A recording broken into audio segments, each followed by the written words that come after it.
Welcome to the 40th episode of the ESOU Podcast. We are having Skinnycheeks as our special guest today.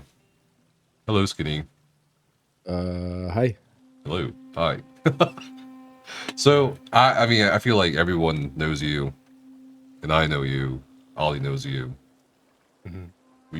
I don't know if you want to introduce yourself or if you just want to get, you know what I mean? Just right into it. I don't care. You don't care. Well, okay. Wow. First repeat guest, technically, sort of. True. Very true. True. I had Skinny on a long time ago. How many years ago was that? Like 2 years? A year, at least? It was one of the first few podcasts. Yeah, it's like first 10, I think. Yeah. Yeah. It was without Ollie, right? Because Ollie wasn't there at the time. I wasn't there. Sad. Well, might as well get started. But now he is. Talking about ESO stuff. We have to.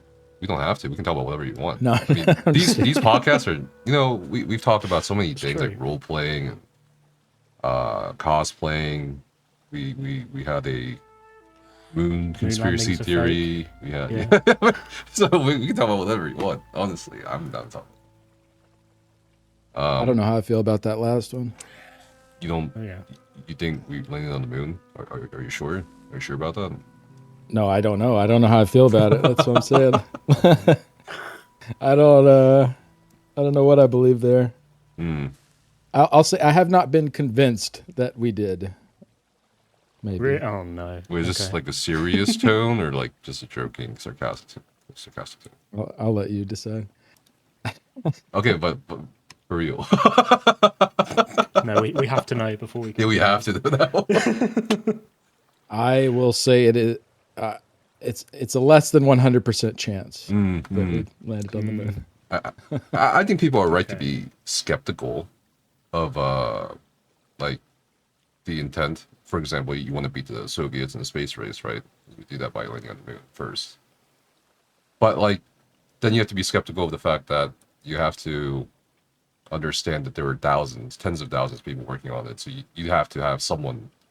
You'd have to have everybody like literally keep up with the lies over the decades. Yeah. I don't know if that's gonna happen. Yeah. It's like the thing about Starbucks intentionally writing your name wrong on cups so that you'll take a picture of it and put it on Instagram.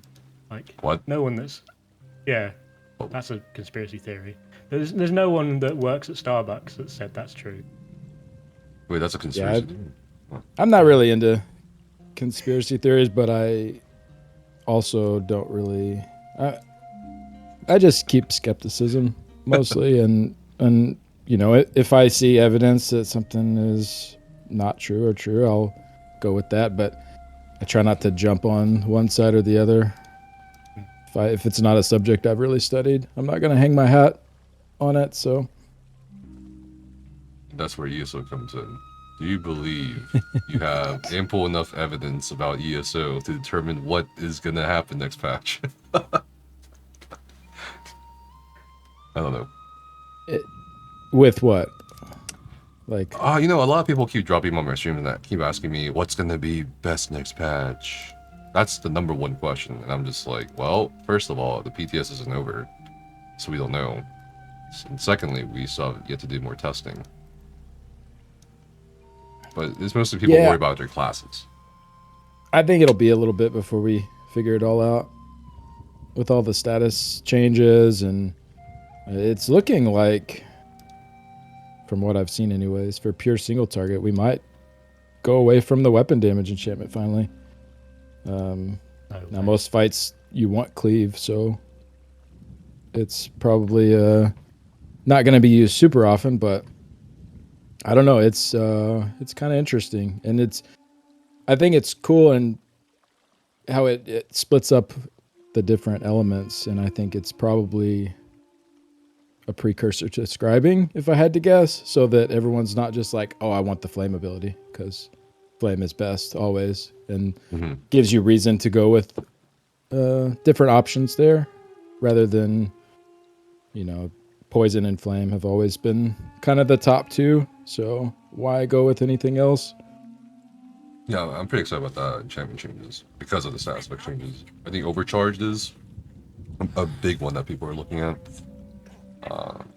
Disease is also interesting. What is it? The scales for execute damage. So hopefully, fire doesn't seem to have gone too badly nerfed though. So maybe that's No, it's not. It's still an option. Maybe a tad bit down, but yeah, it's still good to have it for sure. I like it though. The more I've dug into the status effect changes, the more I like it. It's, I was doing some parses and talking with Cortec, who was doing a lot of parses, and he's just like, yeah, it doesn't really seem like it matters what enchants you put on, kind of, because they all just do good damage, and like your crit chance and all that's gonna add a lot more variability to your results than which enchants you're using. So to me, that says they're in a pretty decent spot with them if you can kind of just juggle them around and do whatever and get roughly the same results. Yeah, I suppose it might come down to what class you're on. I mean, like we've seen last year, Wardens using frost staves on both bars and stuff, that seemed kind of new. I was hoping Wardens I've would seen get more. Sorry, Ron. I've seen sorcerers using shock enchants on the back bar. Hell yeah. Yeah. And you end up with like 7 to 9k DPS from concussed and crazy stuff like that. Yeah. It's pretty interesting. Like it definitely opens up a lot more doors than that were not shut before, but it's like, well, doing this is just a loss, so why would I want to do this unless I'm just really RPing in this for some reason. So, no, it's cool. Do you think we could end up going back to like Torug's Pact and Heartland Conqueror or something with Infused? Probably not, but for the archive, I think that was already really good there, so I think it's only going to be even better now. Yeah. I think they did. I'm sure they changed focused efforts a little bit. They nerfed it tiny. Oh, they did? I feel like they said it was a bit overpowered, but I'm not sure. Maybe I might have missed that in the patch notes. I didn't see that. Yeah. It is a bit overpowered. So. Yeah, I mean, when it gets to the point where people are resetting after 3 rounds because they haven't picked it up yet, it's like makes the content a bit stale. Yeah, it is. It's by far the best for damage in there. So there's some other really good ones too, but that one's the one you get and you're like, oh yeah, feels good. Yeah, there's some guys on EU at the moment that I last see their score. They're at 45 hours. They've got 5 lives and they're on round 27. Nice. I don't know who has time to do 45 hours of Infinite Archive. Yeah. Why not? I did. It's crazy. I got to 14. That's the highest round I've been to, and I was just so tired. It was like Code and I got in there, and it was just like an all day thing. Like I was so exhausted about it. Like I feel like if we could have stopped and saved, we probably would have pushed a lot further. But it was just like we're both kind of like, if we die, that's not bad because we're tired of being in here at this point. Yeah, definitely. It's fun though. I like the concept of it a lot. Yeah. But do you think they'll build on it in future? Like, how long do you reckon it will still be interesting? You know, I was hoping it would kind of be a every major update sort of deal. It got something at least, and so I was a little disappointed that there wasn't anything this update. Yeah. Hopefully with the chapter though, they'll have something, you know, kind of like all their new systems they introduce, they typically add on to it with the new chapters. So yeah, hopefully it'll get something. I'd like to see more environments in there because it gets kind of old just looking at the Mora's stuff over and over.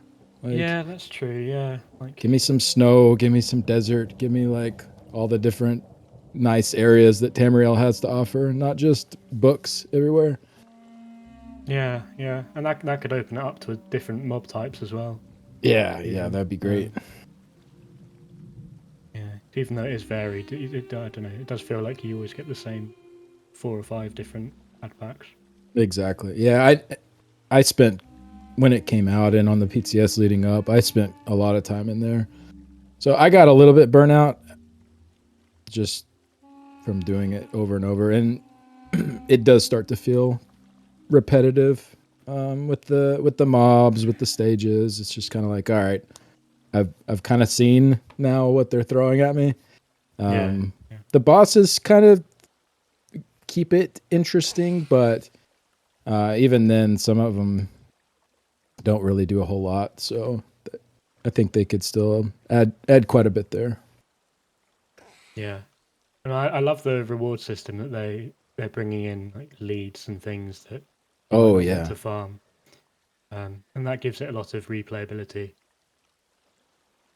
Yeah, that one's good. I definitely check which leads are in there, and I'm like, if this is something I know I'm never gonna want to farm, I'll just go grab it.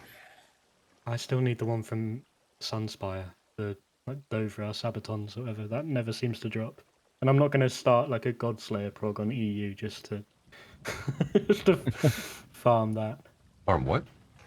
There's a lead that only drops from dragons on Sunspire. The Dovra Steel Sabatons. It has such a terrible drop rate. I got on the first Bad SS run. No way. Dude, my luck went too. He's like, fuck. I don't know why. It's just weird. But I keep an eye on the group finder to see if anyone's like starting up a Sunspire run, but no one seems to be interested in doing Sunspire. What do you guys think about that mythic? The new myth, the new mythic. Oh, the the new one. mythic coming, yeah. What was it? The torque of the last alien king. And then, Well, okay, so originally when they accidentally leaked it or whatever, it seemed like it was going to allow One Piece bonuses. Yeah. And I was like, that's still not very good. Maybe if they allowed 2-piece bonuses, it could be interesting. Because you could have arena weapons, you could have a monster set, you could, mix and match some 2 pieces together. That could be kind of interesting. And then they released it with no bonuses. And I was like, oh, they went the opposite. And they made it even worse. Why, though? Very so odd. Weird. Who's it for? I keep thinking to myself, it's the one thing I Same. can't solve. How do you use it? And Who is it for? I just don't know where to go with this. I mean, I just don't, there's some of course like dumbass YouTube comments saying, you idiot, it's for the Infinite Archive. Infinite Archive on Arc 35, motherfucker? Like, what are you gonna do on Arc 35 with no bonuses? What are you kidding me? Oh my god. Yeah, I'm not wearing it in there. That's for sure.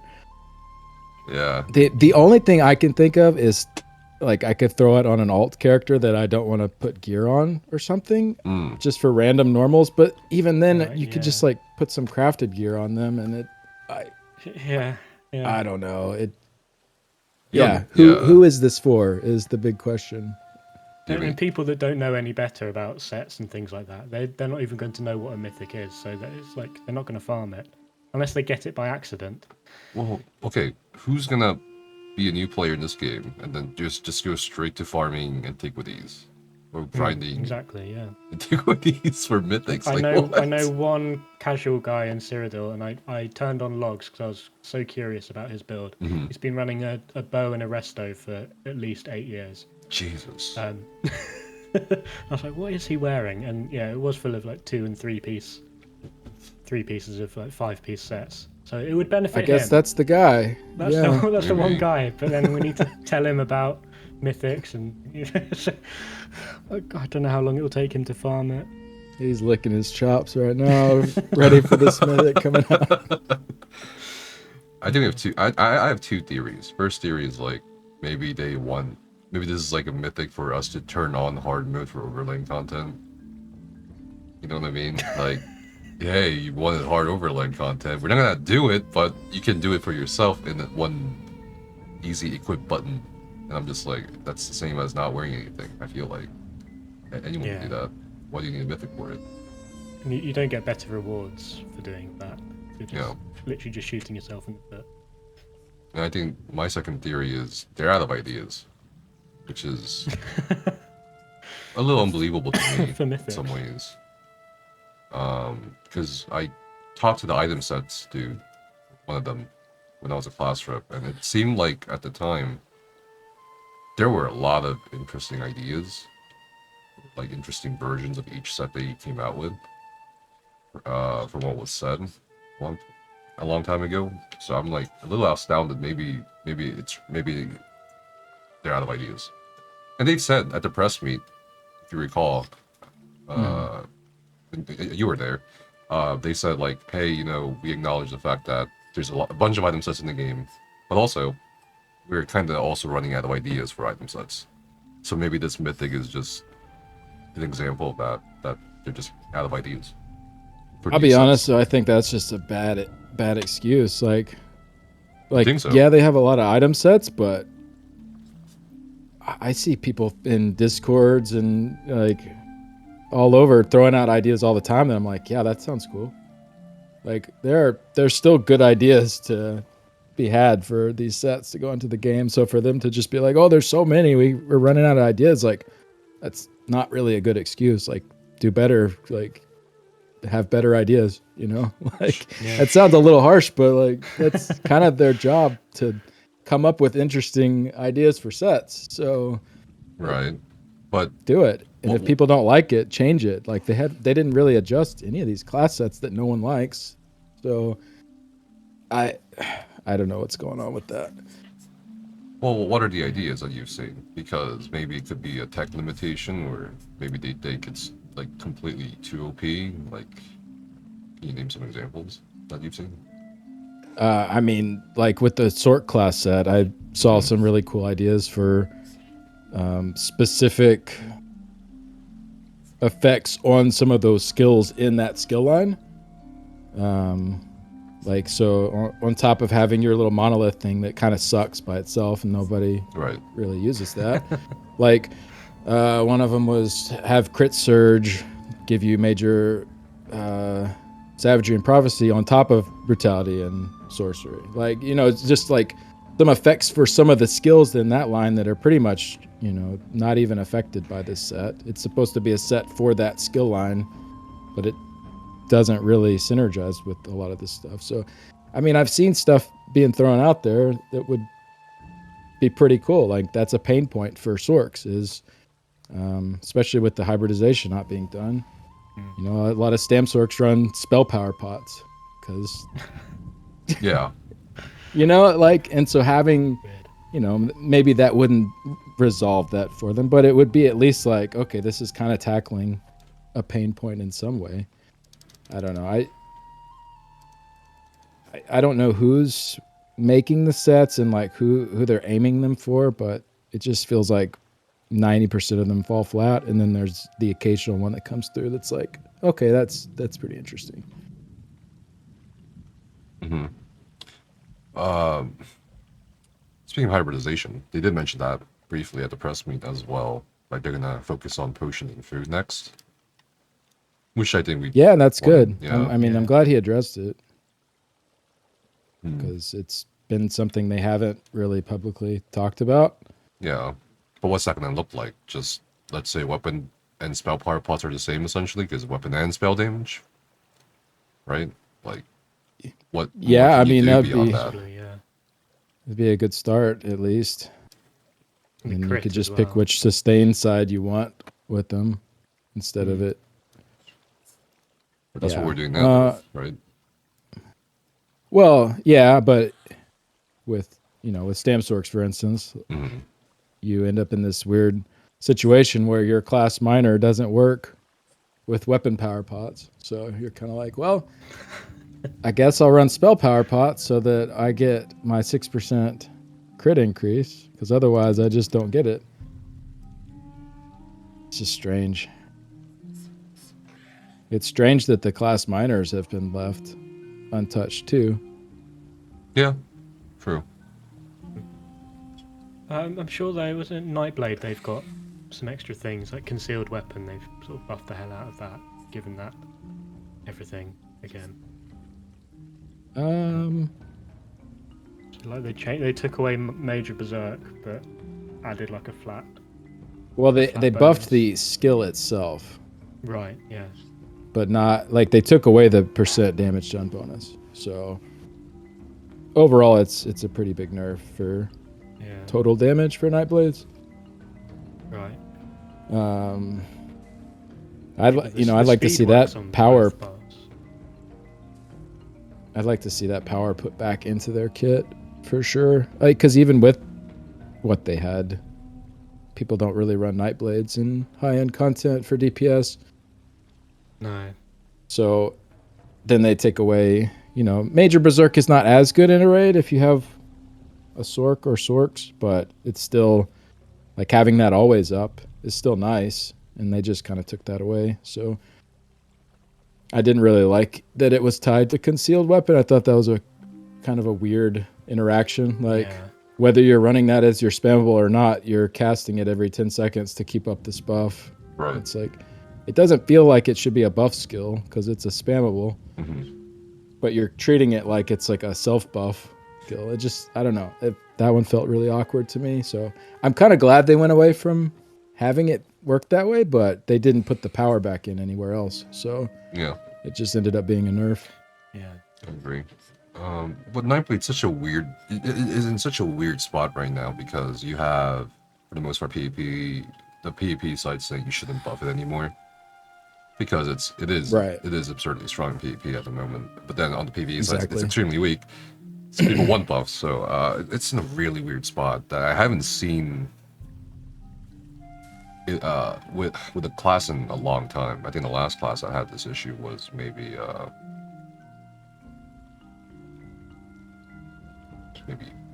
Templar, but it was like bad for PvP at one point, but then good for PvE. I don't know. It was just the opposite. It's kind of interesting. I think Warden's in a pretty similar boat right now too. Like, they're pretty strong for PvP, but for PvE DPS, they're the least run class in trials. So Yeah. I mean, they took away the need for what was it? The ice thing, because they gave it to Arcanists. Oh, right. It's just cast this skill Minor every brittle. 20 seconds. Yeah. You're good. Yeah. I think Knife's gonna be really strong again next patch. It's just gonna get stronger for PvP. Like the burst, the heal PvP? from the healing from leeching Yeah. siphoning strikes is insane in itself. It's crazy. But also, I don't know how you feel about it, but like the gameplay aspect of Nightblade, I feel like has been dumbed down over the years quite a bit. I think the two biggest changes recently was, you don't have to activate Merciless to actually have it active, and now it's siphoning leeching essentially because now it's more passive.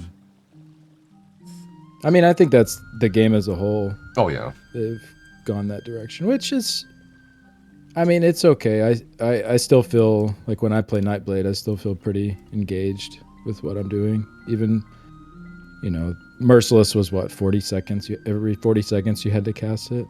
What did it used to be, like 10 seconds a long time ago? Something like that. Yeah, you It could used to be barely get really 3 in. short. Yeah. You get 3 in if you're lucky. Yeah, it's over the years, it's just gotten easier and easier for sure. But am I right in saying that on a dummy pass on a Nightblade, you might even just let it stack up to 5 and then not press it just to keep the weapon damage?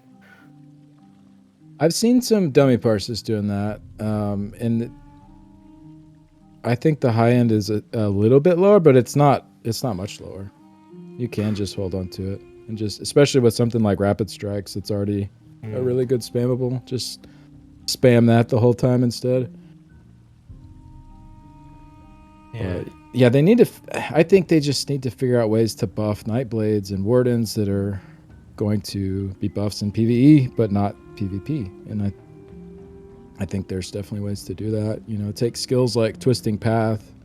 Most Nightblades in PvP run the other morph anyways, but even if they wanted to run Twisting Path, AoE ground dots are not really that great in PvP anyways. You just walk out of them. So, like, why not take those kind of skills for a class that's underperforming in PvE, get those cranked up a little more, and then you don't really have an effect on the PvP side of things, and you don't have PvPers complaining that they just keep getting buffed.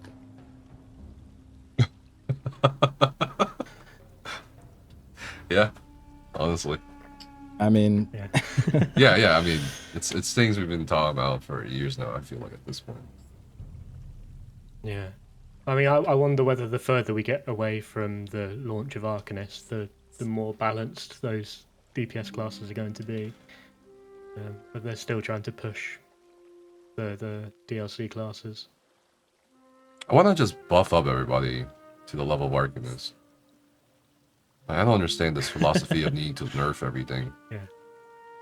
right. I don't know. Like, I think you can still have a spreadsheet balance, but with fun. Mm-hmm. Like, you have the baseline now in terms of stats. That's what they've been working on since 2021. So let's do something crazy with it. Whatever. I know the Arcanist nerf was interesting because it didn't make sense in terms of reasoning. They could have just said, "Yeah, it's too powerful. We're nerfing it," but they said something about. I think we talked about this on Twitter briefly. Mm-hmm.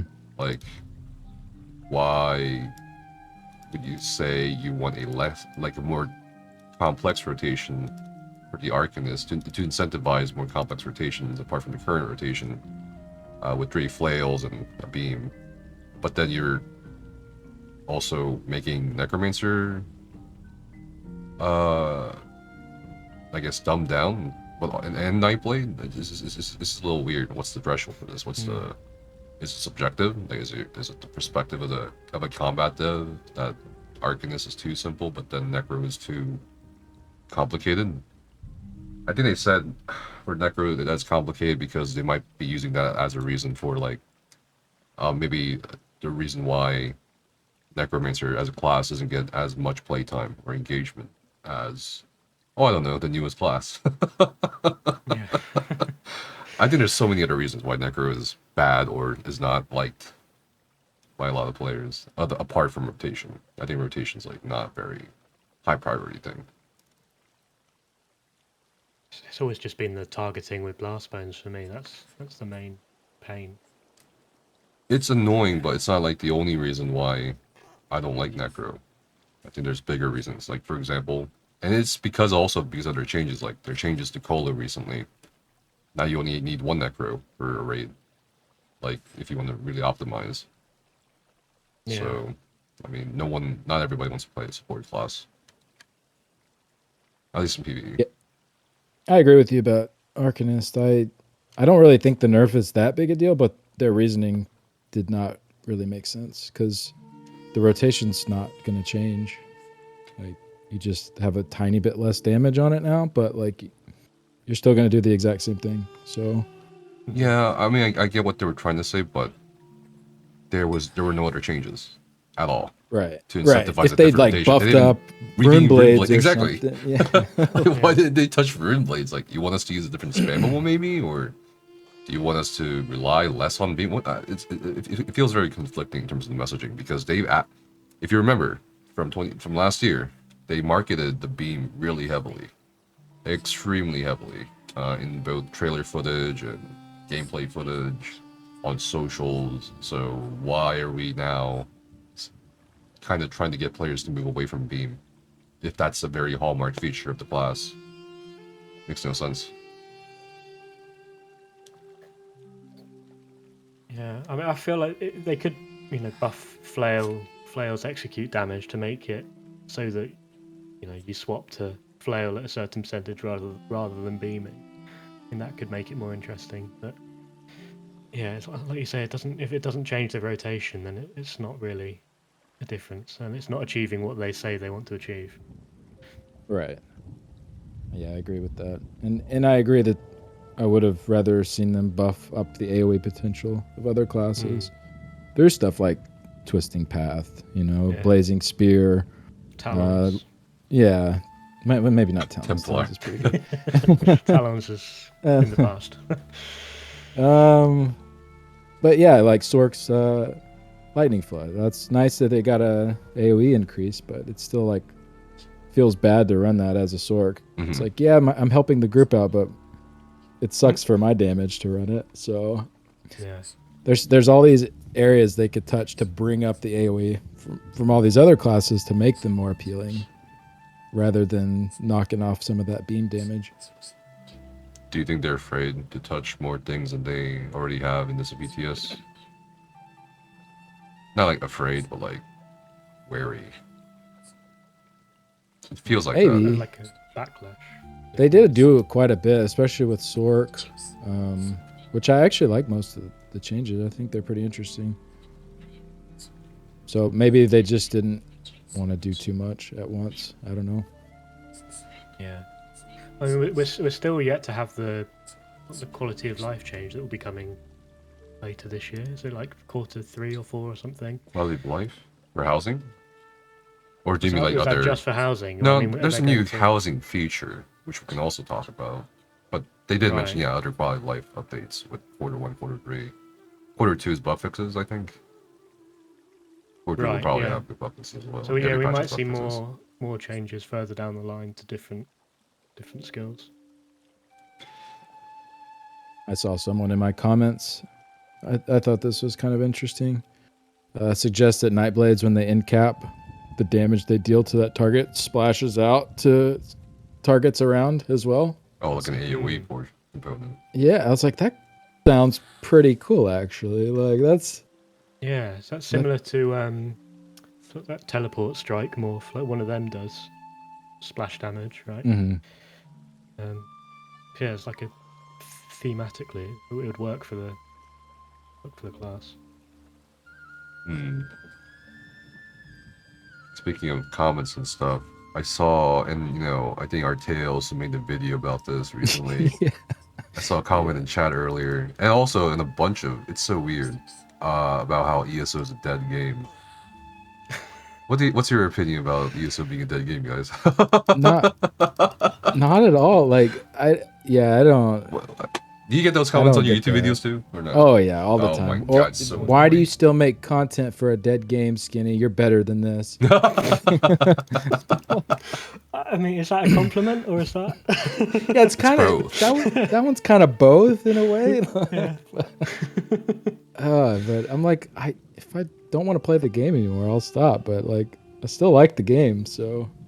And there's still a lot of people that play it. Like, I don't know. The dead game thing is, I think people stop playing it, and so they stop associating with as many people that play it.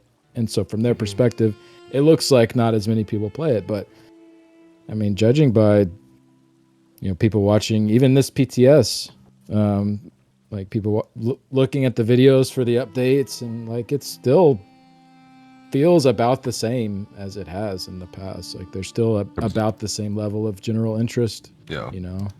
So Yeah. I don't see that at all. There's 20 million players or whatever it was in the last Yeah. ZenMax video. I think when Not people seen them.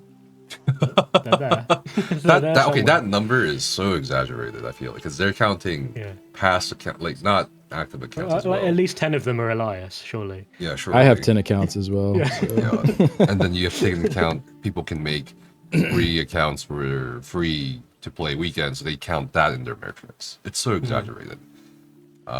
It is kind of cringe when they mention like ESO is played in over. No, I'm serious. Like, I'm being honest here for marketing purposes. It's cringe when you claim ESO is being played in over, what was it, 200 countries or some shit, 200 something countries. It's like, what? What do you mean? Been played in Yugoslavia. Like, it was a weird number, and people looked up the number. It's like it doesn't make sense because is North Korea included? I don't think fucking North Koreans play ESO. I don't know about you, but I don't know. So Maybe the elite.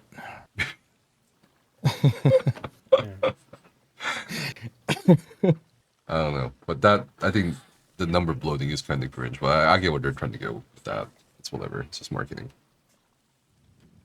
God, what were we talking about before that? Oh, the dead game thing. Yeah, I agree with you. I think in terms of metrics, I think what people don't realize is that ESO is a very seasonal game now. So you're gonna see metrics for the game being quote unquote dead in relation to other games that are popping off. But by that logic, it would also mean you'd have to call games that aren't performing as well as, for example, Power World or whatever games popping off for the next few months dead. I also think people are very emotional for some reason about ESO. I don't know why. Like people who just quit the game still comment on ESO. Like what are you doing? Go move on with your Years life. later. Yeah, move on with your life, bro. Like some people do I think check. everyone's just Sorry, go on. yeah. But I was going to say that I think people are just like really invested in the Elder Scrolls franchise, and until something new comes out in the Elder Scrolls franchise, Elder Scrolls 6, you know, they'll still see ESO as like the latest flagship in that like storyline. I think some people yeah. check out videos to see if they should come back. That's valid, but why are you checking on videos to comment on videos saying dead game? It's so weird. Yeah. I think they unhealthy. want it to die so that Elder Scrolls 6 will come out quicker. Yeah, because well, that's no. what's gonna happen. Yeah. Would that work? I think that's what's called hating. Hating on the game. I think people won't want the game to die to some extent because it's kind of like the opposite of the sunk cost fallacy. That you realize you put so much time into it, you want other people to have the same loss. That's you. I don't know. It's so weird. Yeah, no, I think that kind of makes sense. Yeah. It's weird that the games that you stop playing that you don't care about, like you don't go back and even think about them at all. So Right. yeah, it's interesting that it's still in people's consciousness. Yeah, I mean, I have a lot of issues with a lot of the things Diablo 4 has done with their game, but Oh, I heard the latest season is not good. yeah, So- I've never commented on anyone's video about it. Like, I don't. No, yeah. I used don't to play care. Civ 4. I've never gone in. Oh, Civ 4 is a dead game. Go play something new, nerds. Yeah, I don't get it. I wish the best for Diablo 4. I hope it ends up great. You know, like that's how I feel about a game that I'm unhappy with. So I don't know. It's weird. It's just weird. But I will say, I think, and this is just a theory, not like a confirmed thing or anything, based on their new monetization methods of the Crown Store, I think they are either losing long-term customers or even short-term customers, especially where ESO Plus is concerned, or they want to increase the amount. So both can be true at the same time, or the latter can be true instead of the first. So you know the whole thing with the Crown Store, right? Where they added an amount that could only be purchased by ESO Plus members. Yes, yeah. So Thank God it was an Oh, ugly right. mount, otherwise I would have gone for I that. think for sure internally they're talking about how to get more ESO Plus subscriptions. So that could be, Well, that I could was- be a thing. Yeah. With Infinite Archive, one of the things I noticed right away with every promotion for that, right in the middle, big bold, get ESO Plus. Like that was like such a Right. big push Yeah. with Infinite Archive. And I was joking about it on stream, and I pulled up the website for Infinite Archive or the page for it, and it was just like right in the middle. It's like I told you guys. But I mean, it makes sense. They even like you get increased rewards in there with ESO Plus. Like it really felt like that was the angle that marketing was coming out with that one. It's like, yeah, it's a free base game update. It's awesome, but they were definitely still trying to push to make money off of it, which, I mean, it's fine, but it was easy to see through what was going on with it. Yeah, I think last year was a really weird year for them, financially speaking.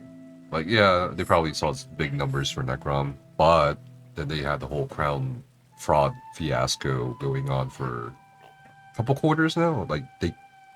And then we're still feeling the effects of that, right? Only some people can gift. Approved people can gift. Oh, right. Yes, Like yeah. they I think it's reported easier credit now, card. isn't it? I'm assuming credit card fraud. They haven't really confirmed. But I think the recent emails to people who got banned for receiving fraudulent gold from buyers for carries also confirmed that it was credit card fraud. Because in the email, one of the support emails said, "You are what is it? You're vulnerable to identity theft, credit card fraud, blah blah blah. If you accept gold from what was it? A stranger party? I don't know. Some That weird just party. makes no sense to me.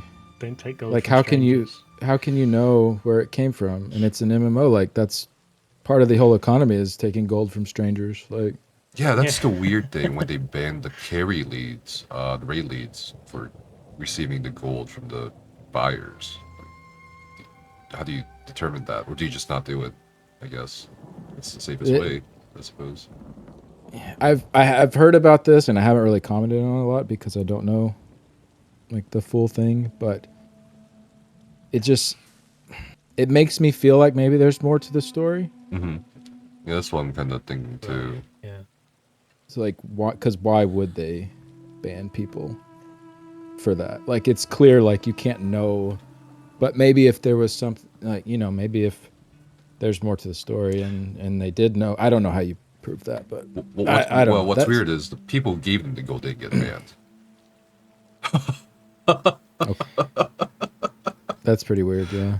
Yeah, unless I don't know. My speculation is maybe for some of these, there was a different person before the buyer that gave the buyer in exchange for crowns gold that was fraudulent, and maybe that person got banned with the person who received the gold. But then wouldn't the person in the middle of that who received the gold in the first place get banned too? But if they didn't get banned, then what's going on? I don't know. It's interesting. That's a conspiracy theory, definitely. What's the conspiracy theory in that? They don't want to see any more carries being done? Well, that doesn't make sense. Well, no, I think that carry raid leaders are secretly in cahoots with gold sellers. And that's True. kind of what I'm Yeah, like. but we don't know. We But, don't. I mean, that could be a thing. but No evidence yeah, for it. especially if there's like some cuts being worked in and stuff. I mean, who Yeah. knows? Like, I don't know how it's because all these are coming from the EU. On NA, what happens is of course it is. It's always EU. Jeez. Damn those guys.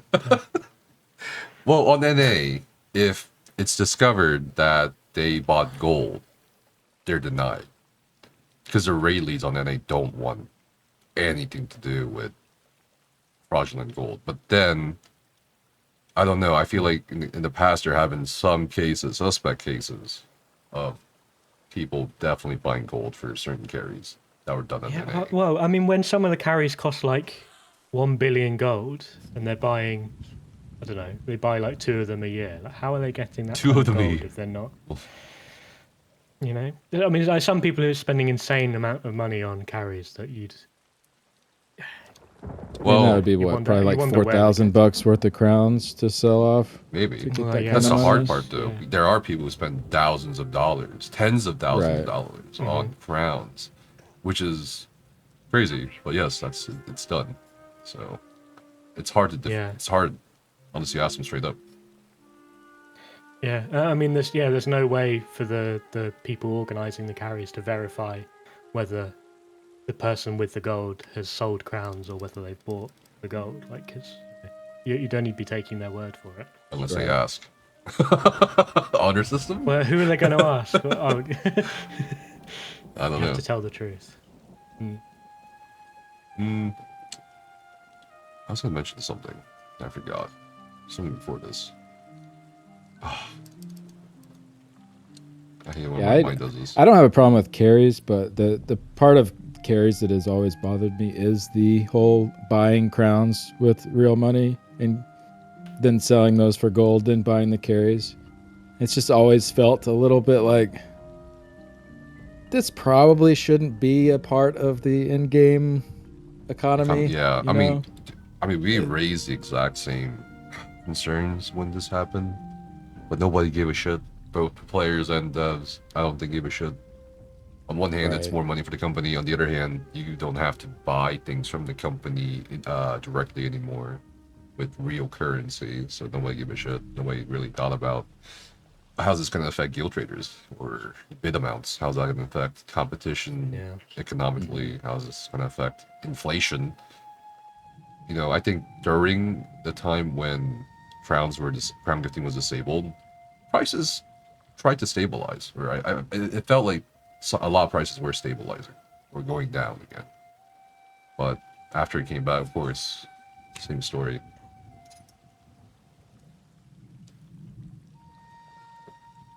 Yeah, I mean the inflation on NA is still crazy. It's way worse than EU, Gerwulf, right? Yeah. It's yeah, typically Gerwulf worse. is 50k It's or more something. it's more capitalistic than EU. Yeah. But people are not doing their crafting writs because gold materials are so expensive on NA. Why do you need to do crafting rates? To generate gold materials. Oh, you mean the daily writs? I thought you meant the master crafting rates. The daily, yeah, they the do. daily ones. What happens is people hoard the gold. Why do you need to Right. spend gold, really? There's Like- so much hoarded in the game. It's Yeah. Yeah.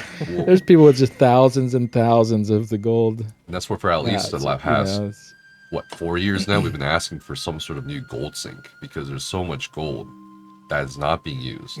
People think crown exchanges are gold sink. No, that gold is going to someone else. It's not going back into the system. Yeah. It's not being There needs to be deleted. like the Cyrodiil vendor, the golden vendor and stuff, things like that. You know? Yeah, Like and then they make the 250. deals not as good on those. So I don't Yeah. wanna spend my gold on it.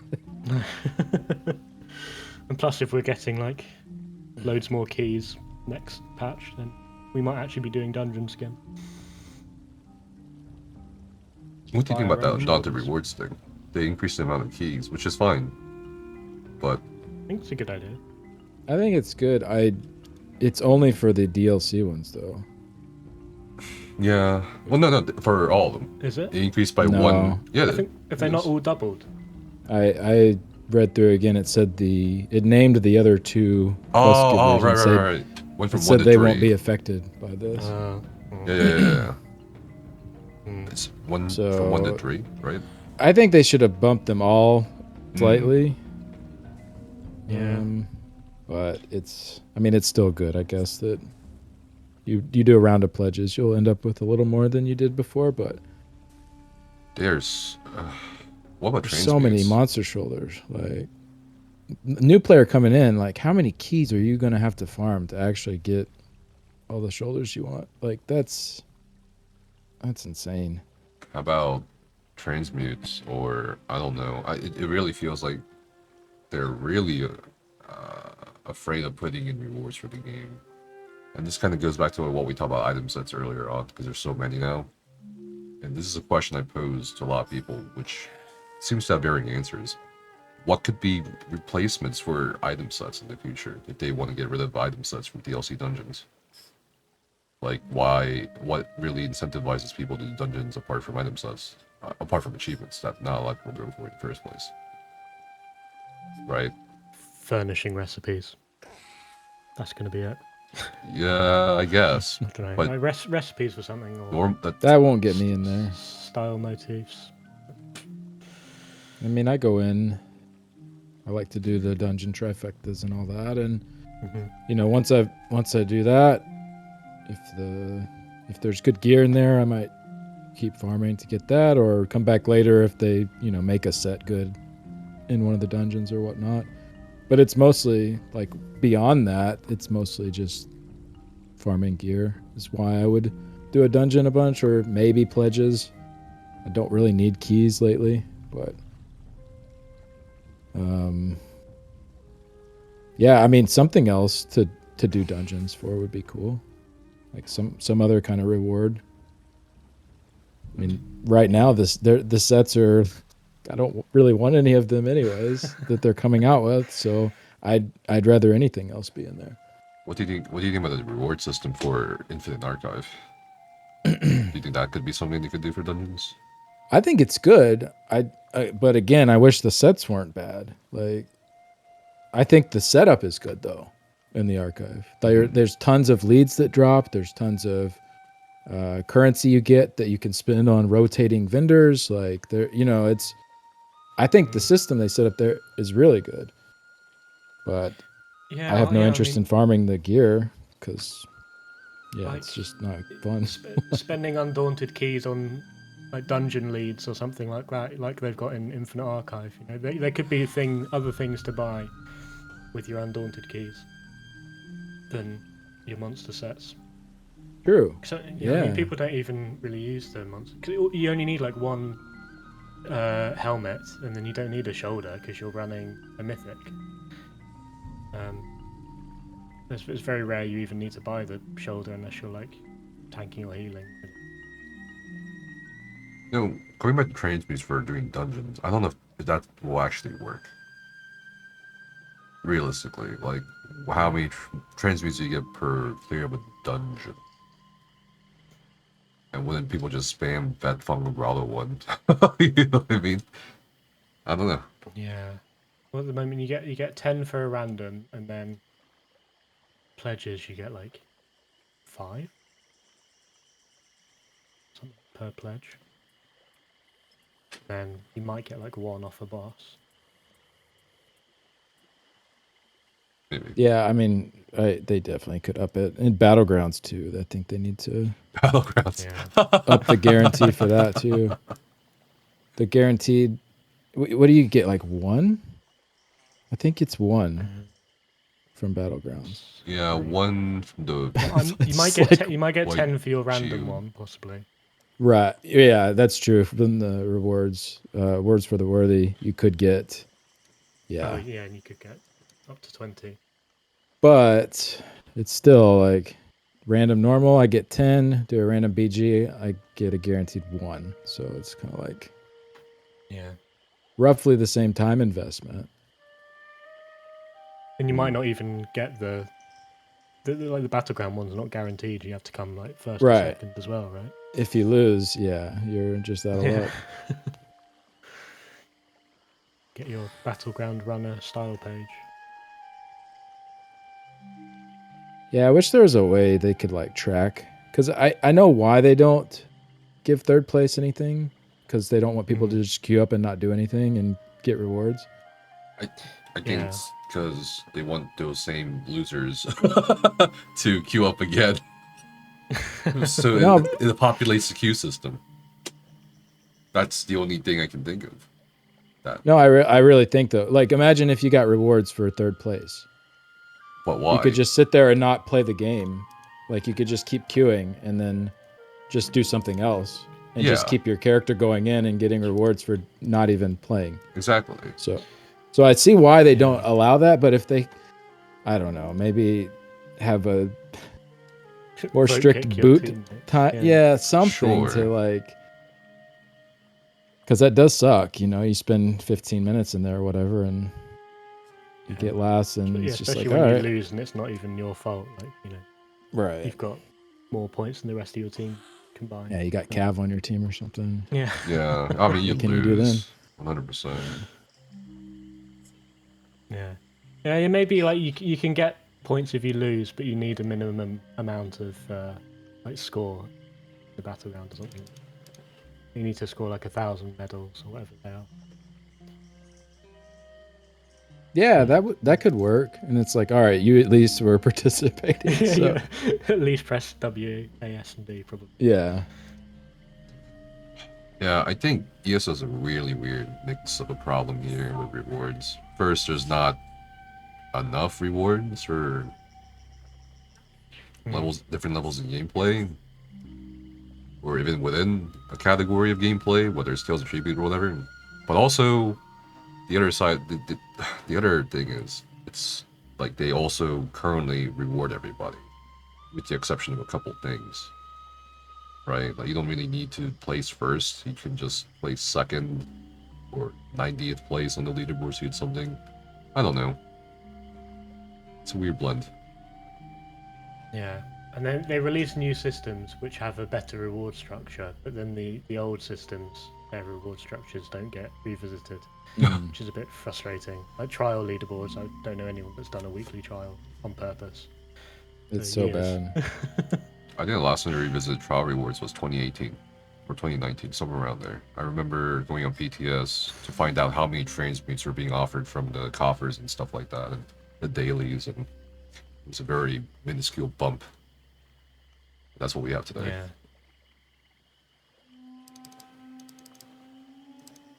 I think one thing I've brought up, I think leaderboards for trials I think they should have temporary cosmetics.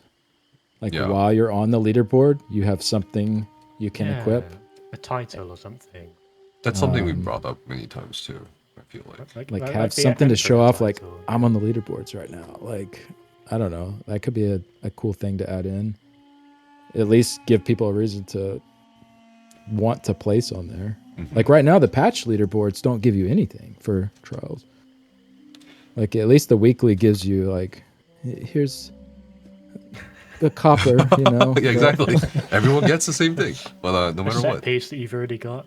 But the patch leaderboards actually have 0 reward. Yeah. To them. I mean, what about? I mean, I think it's been proposed before by players, even titles. Like, it doesn't have to be a mount or cosmetic of some kind. It can just be a temporary title you hold. Yeah, I mean, like Emperor's Like, a temporary yeah, exactly. title, Emperor's so a temporary title. Right. you know, They have the system in Rock place Grove, for us. Why yeah. aren't they doing it? They're so afraid of rewards. I don't know why, but they did send out that survey last year about rewards. I don't know if you guys caught that survey in the email or whatever. Oh, yeah. It was a video too, Yeah. Mm-hmm. asking about rewards. I don't know. I think they don't want to make people feel left out, right? I mean, are people really going to feel left out for not having a temporary title? I don't know. Why would you feel left out? Because Because you don't get something you're you a don't casual play. noob. Yeah. I know. Maybe, you know, these are the most vocal people with the most money and they have the most influence. Who knows? Well, they gotta decide on something, some sort of direction, whether it's rewards or like what kind of player base they want to promote. Because when we were talking about the whole ESO Plus subscription thing, like they want more ESO Plus subscribers, but then they also want a seasonal player base that will not go hand in hand with each other. That doesn't make sense. So you want short-term players that will spend a bunch of money then leave until they come back to spend more money the next cycle. But then you also want long-term subscribers. I don't know if you can do both for a game like this. I don't know. It seems like they've been trying to give out some more endeavors recently, like with login rewards and stuff. Yeah. I could see that being an area they target as well, like adding in more ways to earn those in the game so that, you know, it doesn't take 9 or 10 months or whatever to get one of the stupid mounts. Like, it's just kind of ridiculous. The pricing on that stuff and like how much they limit like what you can get per day. And so if they opened that up, I think, you know, a lot of people would maybe care a little bit less that there's less in-game stuff, because it's like, well, I can do stuff in-game and still earn a bunch of this stuff from the cash shop.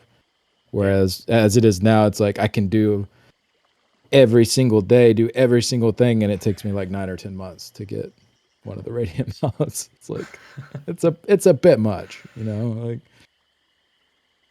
so I could definitely see them targeting endeavors as a way to offer more rewards. But it's still, I mean, it feels bad. You get your cool Radiant Apex from those boxes, or you do like a trial trifecta and you get the Wish version of it. So Jesus. The one without any animations or shiny stuff on it. yeah, it's like, I don't know. It just feels bad.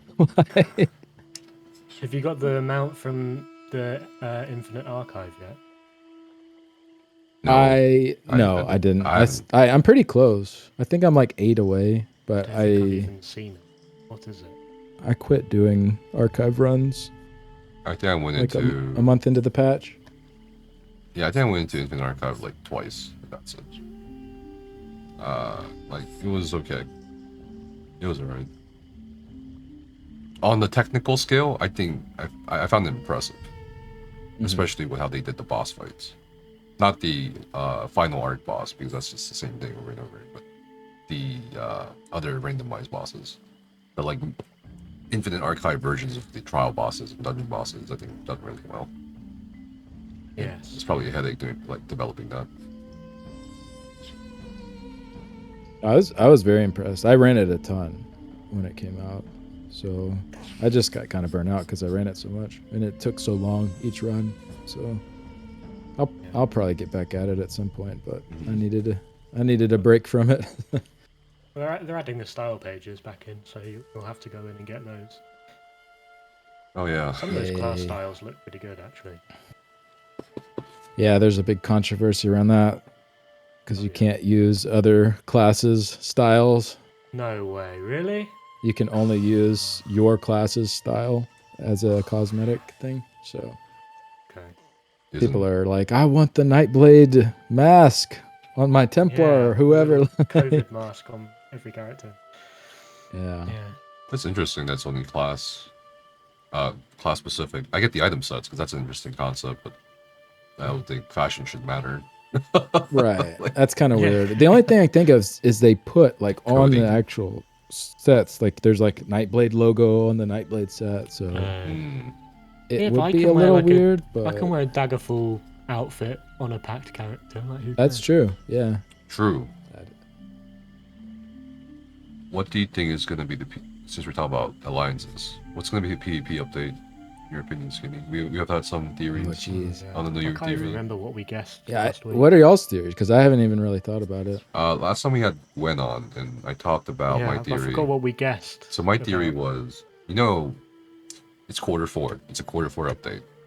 And for 2023, before 2023, they said, or Matt Fire said, that Q4 will specifically be delegated for a tentpole system. Whatever the hell that means, really. But when we saw Infinite Archive, that's a tentpole system. Oh, so maybe there will be a similar system, not like in nature, but of scale for PvP and update. Like a new battlegrounds, or like some new, not battlegrounds, but like a new system, like Infinite like Archive and Winner Stays On. Maybe Overland toggle PvP on. Oh yes, I would love that. That would be interesting. They're like, you wanted harder Overland. This is how we're giving it to you. Oh wait, Overland, like New World, like just toggle PvP on for Overland? Yeah. You think anyone Welcome would do that to though? Stonefalls. Get wrecked. People would do it. Some people would do it. Most people wouldn't. I think most people would run around with it toggled off. Yeah. I would turn it on. That sounds. Yeah, I would turn it on too. Fuck it. Like, maybe get like increase, like New World, you get like slightly better percent to your rewards as you have it toggled on. More goals and more mats or whatever. Yeah. I could see I think that. it'd probably have to be turned off in cities automatically, like safe zones or whatever. Oh yeah, that would make sense. Who knows? That would definitely be a new like tentpole sort of thing going on. Yeah, but does tentpole mean that they're going to like keep adding to it? Like I'm thinking tentpole is in like antiquities, how they introduce that, and then every single patch they're adding bits to it. yeah, True. I mean, they're still adding things to Infinite Archive, right? There's like 2 more sets of class item sets coming for each class, plus style pages. So I don't know. But then, but what could you add to toggleable open world PvP? Because I don't know. Like rewards? I guess the reward is killing people. Maybe achievements, reward. Yeah. I mean, Right. Yeah. Well, yeah. I guess.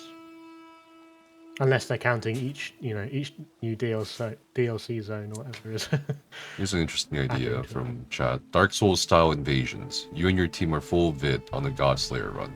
Suddenly some Nightblade pops out of nowhere and ganks your healer on Ansel. No. Wait, Ansel, Godslayer.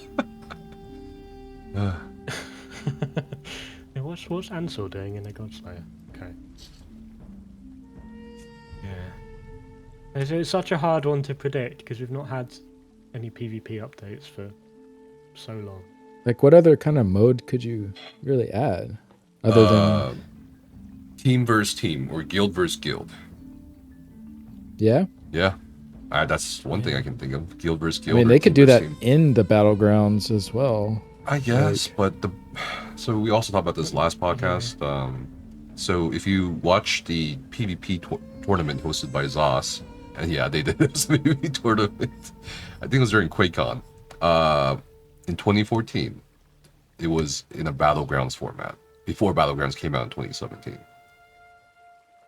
And I think part of the reason is because, from what they said in the past, the coding for Alliance, like the three alliances, is like also was used for the Battlegrounds format, so that which is why it's a 3-way, not a 2-way.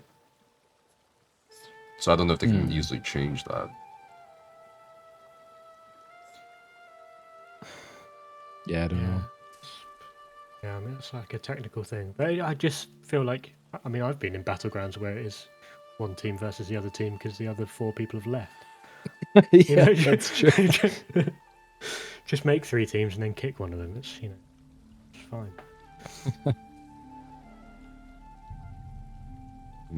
I think people would like different comps like that though. Like instead of 4v4v4 for Battlegrounds, like have different like amounts. Maybe 6 per team, or maybe 6 versus 6, and just have 2 teams, or like different numbers of players instead of it always being 4 on 3 teams. It could shake things up a little bit, I guess. Yeah. I mean, I'm surprised we haven't had a new battleground map each chapter at least. Like, I feel like, was it the chapter after Vardenfell? There might have been one. It's been a while. Yeah. That's definitely something they could add. But yeah, I mean, it feels like it's going to be something more than that. I'm interested to see what it will be. Yeah, right now, I was watching a stream the other day. They're doing stuff like that down in the sewers in IC to have like different, 2v2 kind of thing going. So having a more like official way to do that. Yeah, that sounds pretty good. Yeah. Yeah, right now I think you have to go out of map certain spots to organize those tourneys as well. And it's very suspect to stream sniping if people want to stream snipe. Right. Yeah. It's difficult as well because there's so many like buffs that you might accidentally get. Like these Cyrodiil dueling tournaments are always very difficult. You have to balance the like keep buffs. Oh, right. Personally, I'm more excited for the PvP update than I am for the chapter. Strangely enough. Seriously, I think all of us, or not all of us, but a lot of us started out as PvPers. It's PvP. Because the game focused on PvP in the early days. That was my main thing when I started. Yep. Scribing, I don't know. I have mixed feelings about scribing. Because it's like, I also mentioned this last time, like, we've been asking for spellcrafting, right? A lot of us have, but then now that it's here, what now? Like, what do we want from it? Like, what do we actually want from it? What do you want from it, Skinny? Like, I think it looks awesome. Okay. It's obviously a lot different from the original spellcrafting they presented back in 2014, but I think what they're doing is really cool. I mean, we've seen 2 skills so far, and there's already just like so many possibilities, different routes you can go. Yeah. So if there's going to be like one for each weapon line, I think there was like 11 different skill lines they listed initially. They said at least 1 skill for each of those lines. So at least 11 new skills that are kind of just like blank templates to put stuff on. I mean, that's already just going to be so many different combos. Like, I really do hope that because the examples they gave did not show each element on each skill. I really hope they have each element available for each skill. I don't know if that would be too much like artwork to do, but I think that's going to be really big to play into this whole like add to your kit, play how you want to sort of thing. Because if say I'm a Frostward and I'm so into Frostward and I have been for so long, like that's all I want to do. And then they come out with the scribing, and only 3 of the skills have the frost choice on there. It's like, well, that's cool, but those are the 3 skills I'm using, right? And it's, but if it was like every skill that I guess can do damage has a frost choice on there, then instead of me just choosing, okay, I'm choosing the frost ones, it's like I'm going to choose the skills that I want to use the most, and then put frost on them. You know what I mean? Like it's more of a choice there than if they kind of pigeonhole different skills into only certain elements. So yeah, that's one of the big things I hope that we see with it. It's just do you think it would diversify end game like DPS compositions? Because at the moment, what is it, like 7 Arcanists and a Sork, which is a bit tiring, I guess. Yeah, it is. It's hard to say without looking. I think we're going to be busy when they when they come out, trying to dissect it all. But yeah, it's really hard to say. Based on what was shown, though, I'm just afraid of it being underwhelming. You know what I mean? Is it going to be gimmicky, or is it going to be actually useful? Or if it is useful, will there only be like one skill that's worth it, really, for a role or a scenario? I don't know. I hope it's overwhelming. Yeah. I hope it's super OP. I hope it's like broken. No, why Me not? too. Right. I think I would much rather it be that. Yeah. Yeah. If it's underwhelming and the skills are not that good, then it's just like, well, what's the point of introducing this? Yeah, I mean, it's going to fit into the meta somehow, somewhere, even if it's not the whole thing. I think the only thing I can see is the AoE taunt. I think was the most useful one. Like, turning an AoE into a taunt. That's pretty big, depending on... Yeah, it's interesting we saw that, and then they nerfed Tormentor. I think it's prepared for the chapter. Like, they don't want an item set. They don't want people to use a base game set to not buy the chapter. No, I'm serious. Theory. That's not conspiracy theory. I think that's legitimately it. The...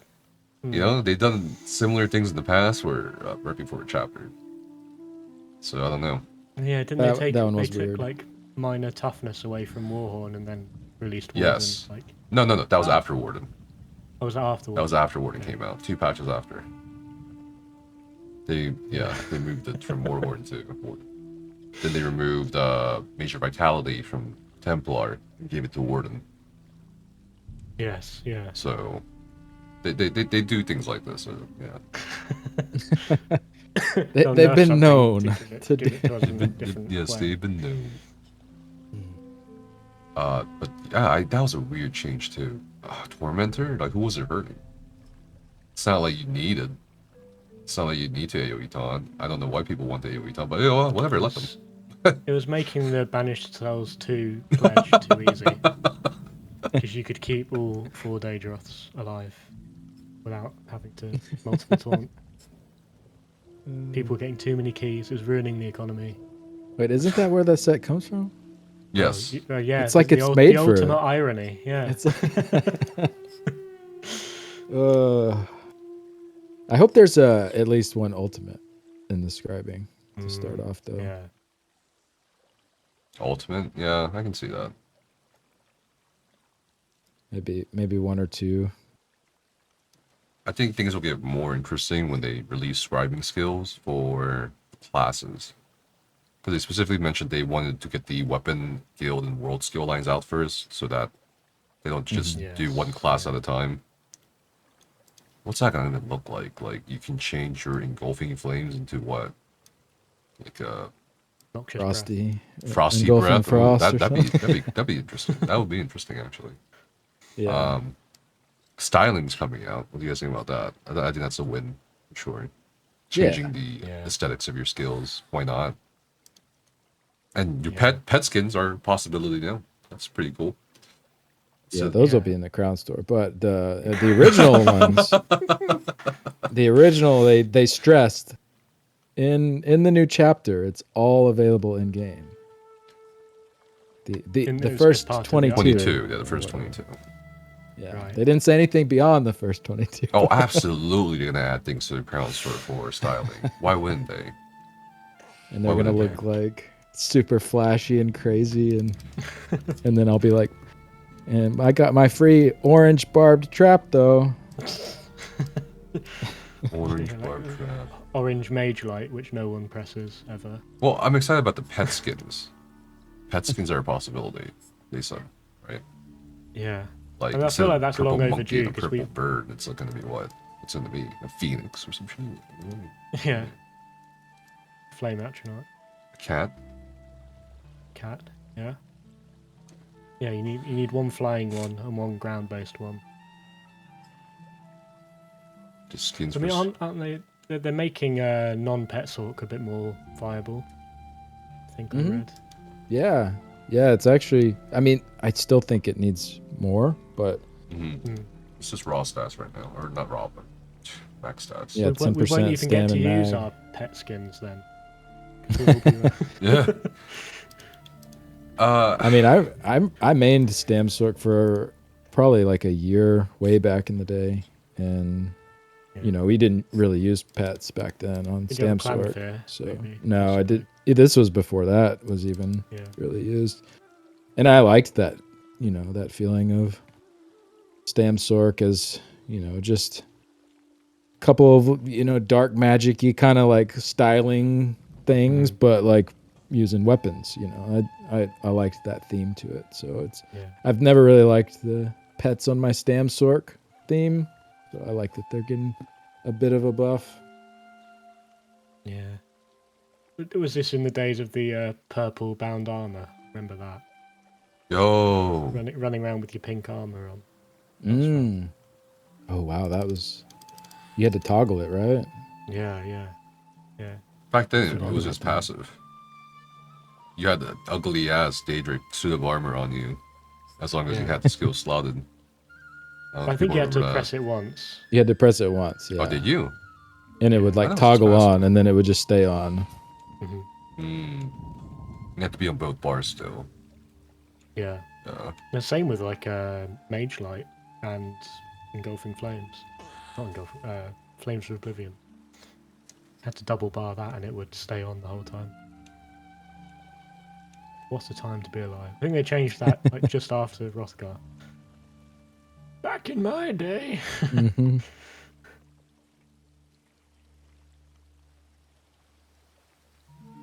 And speaking about that, that's 10-year anniversary. Are you doing anything special for the 10-year anniversary? Right. Are you? I might be going to Amsterdam. Yeah. Surprise! I'm going to Amsterdam. Official reveal here on the podcast. Oh my goodness. I'm also going to Amsterdam. I'll meet you again for the fourth time? Fourth time? Holy shit. I think, yeah, fourth. I've only met Skinny once. This Something is like unfair. Catching up to do. Yeah, I will be there. I wasn't sure if I'd be going, but yep, it's happening. So I'm super excited. Same. I mean, this is it. 10 year, the big one. Can't miss this. Right, Becca? Except they'll be doing it again next year. Okay, that's for the console 10-year anniversary. And that'll be Who plays in console? Baltimore/Washington, D.C. Yeah. Interesting that they chose near their headquarters for that one. I guess it makes Yeah, sense. I wonder if there'll be like a tour of the headquarters involved Oh with That'd that. be yeah, sick. that'd be interesting. That'd be sick. But what? Have they said what they're actually doing at this 10-year anniversary? Because at the ESO Tavern they had like medieval themed things. Okay, so I know what happened last year in Vegas. It's chill for the most part. But like, what do they do normally at the ESO EU taverns? Wait, you went too, Skinny, right? Last year? Yeah. What did they do? Everyone just drank. Pretty much. Yeah. That was kind of what you did there. All You could right. shoot bows and plait hair and Oh, right. all that Yeah, kind you of guys had like outdoor activities and shit. We were just like confined to this like this mini auditorium sponsored by HyperX Arena shit. Did you not even have like casino tables No, in Vegas? no. That's a missed opportunity. I mean, you could go gambling with others if they want to. We had Korean barbecue and shit. Like we had to organize that on our own. Do you remember that Korean? I didn't gamble at all in Vegas. I should have gambled in Vegas. I didn't spend $1 on gambling. I was planning on spending like $50 or something just to do it while I was there. That's I a never good way to do it. got around to it. Start small, win big. I know Yeah. Jessica, she gambled with her husband, and they made back the cost of the trip plus a little bit more. Oh wow. That's what you want. That's what you want. That feels good. But not. Yeah. See, we can't all do that because that's not how gambling works. Yeah, you got it. Right. But Most someone's of gonna us lose. that won't happen for. Yeah. I don't like how they do it these days with blackjack tables now. Can't count. Because, like, at least in that one hotel, no, it's a hotel. It's in a couple of the casino hotels I saw. It was machines. Oh. And if it was a dealer, like a human dealer, they had a machine deck. So it's harder to count, if not impossible. So, I don't know. I think Baccarat's the way to go. Let's do 50-50 bucket. Don't gamble, kids. Just buy crown crates. That's all you need. That's gambling. What do you mean? It's the same thing. Kind of. Sanitized gambling. Except you can never win. Well, what's the rate right now? There's a website that tracks it. You guys It's know like point Crown- 0.3% for Radiant or something. Crown Crates. Oh, it's called crowncrates.com. I don't know who made this website. It doesn't even say.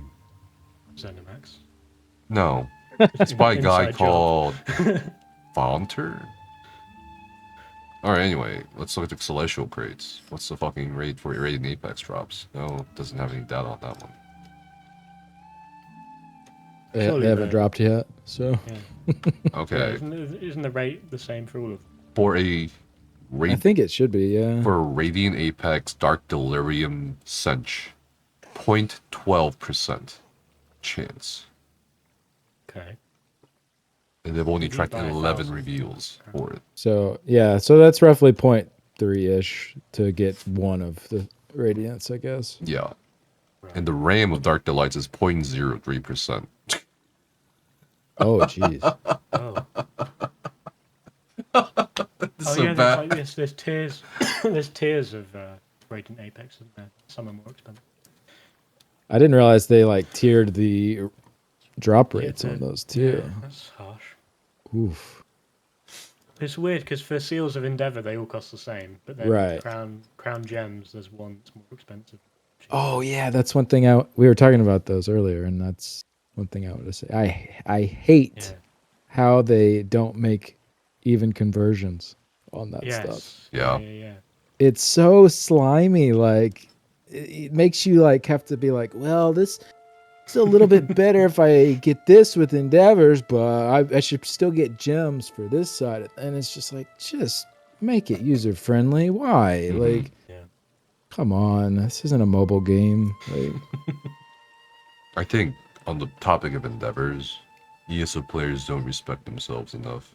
Like, Endeavors is also scummy in a way. It is, because it's But a... surely we all play enough that we can just get anything we want with Endeavours. At least on like EU, I think I've missed about 100 Endeavours since they've been released. Well, it's and I think I a... can buy like 6 Radiant Apex now. It's a pressure system meant to push you into buying, not to push you away from buying.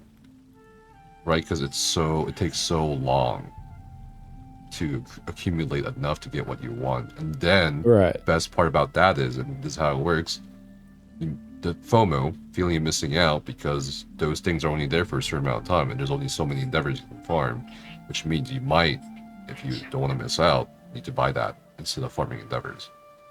It's just a pressure system, that's it. I don't know why people will like praise it. Oh my god, finally, okay. It's just to get away. And the get around conversion's part of gambling that laws. too.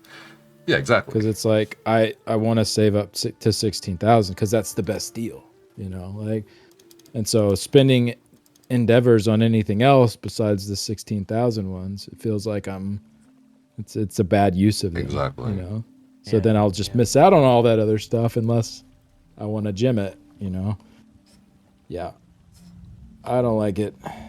I don't mind the system itself and like how you earn them though. It's like that feels easy. When I log in, I look at the list and it's like anything I can do in like under 30 seconds on there, I'll do.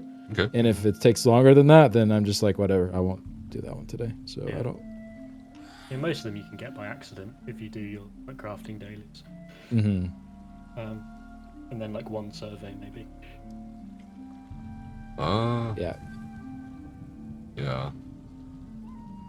You know, there was this Reddit post months ago, almost a year ago, that I read. It was like watching someone realize, like, become enlightened about crown crates.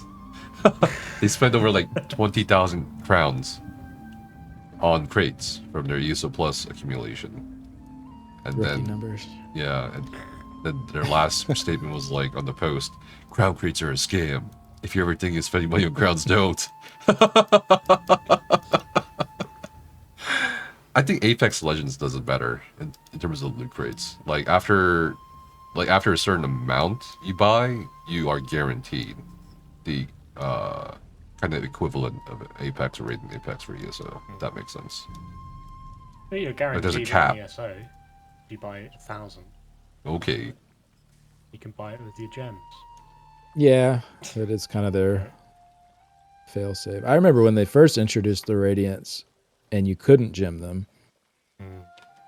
And it was just like, up to that point, there was that like, you know, if you have really bad luck, you can at least spend your gems. But then they put the Radiants in that weren't available with gems. And it was just kind of like, Yeah. okay, this is pretty bad. But Have to do it the hard way. at least they changed that. I mean, the amounts you need to spend are ridiculous, but at least they're there. Like, there is a hard limit to how much you would have to spend to get everything from a season of crates or whatever, you know, whereas that limit used to not be there at all. It could just be in forever if you never got it, so. Well, it's nice that you get, when you redeem a Twitch crate, you get it on both NA and EU server, which I found is quite handy. So you got plenty of gems on your off server. Yeah, when I first logged into EU to actually start doing stuff, I had like 150 Ouroboros crates or something.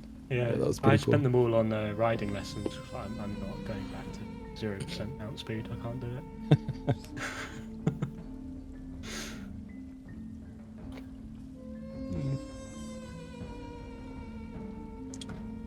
I don't know if there's anything else to really go over. It feels like the patch notes are big and not big at the same time for PTS.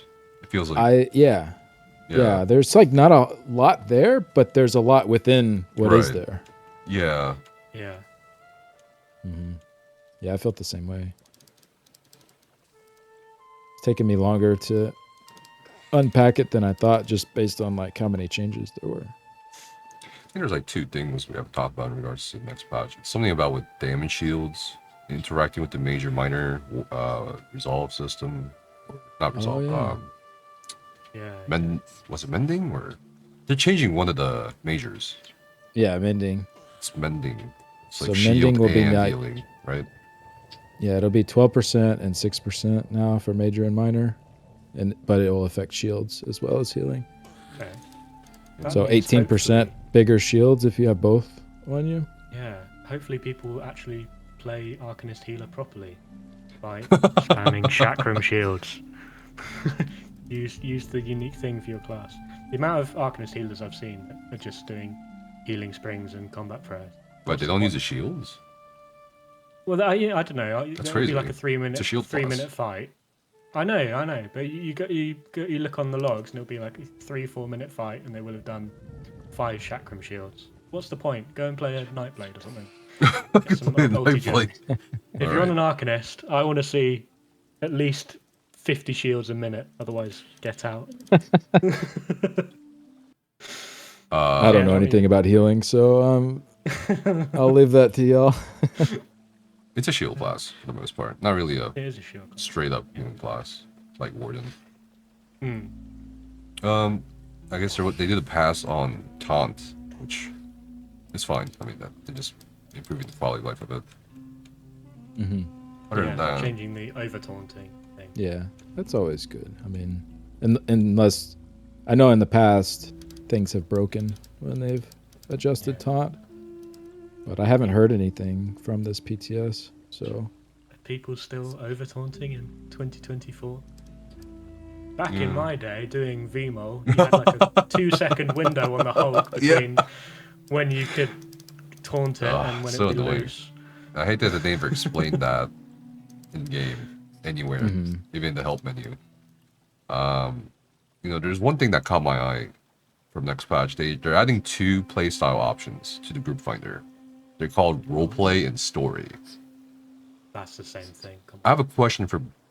It's not the same thing. What are you talking about? What? I have a question for both of you. Like, because I haven't been playing much ESO really.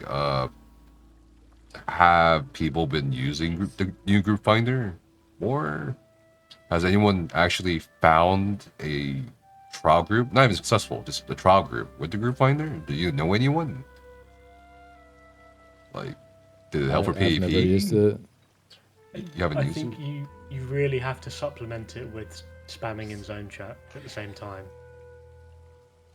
That's the only way you can use it. Or what I've done Because people won't look otherwise. Yeah, people won't look otherwise. Yeah. But it's quite good if you are like farming a dungeon for a set and you're happy to solo it, but you're also happy for people to come along if they want to get some loot.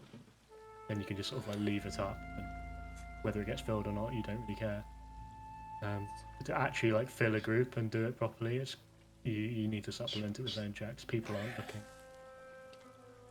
Looks like someone in chat says they have used it. Yeah, in DSR. Group finder's dead on PSEU. Well, PSEU is dead, from what I heard. Yeah. Just like Xbox EU. PS. Singing for guild events. Okay. Not enough people know about it. The advertising for it was subpar by laws. You have to hop zones and let people know you're running.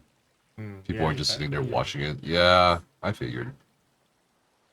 At least it gives people a place to sign up, though, that's more official instead of... Yes, yeah. A VHOF. That's cool. You can miss pluses and stuff.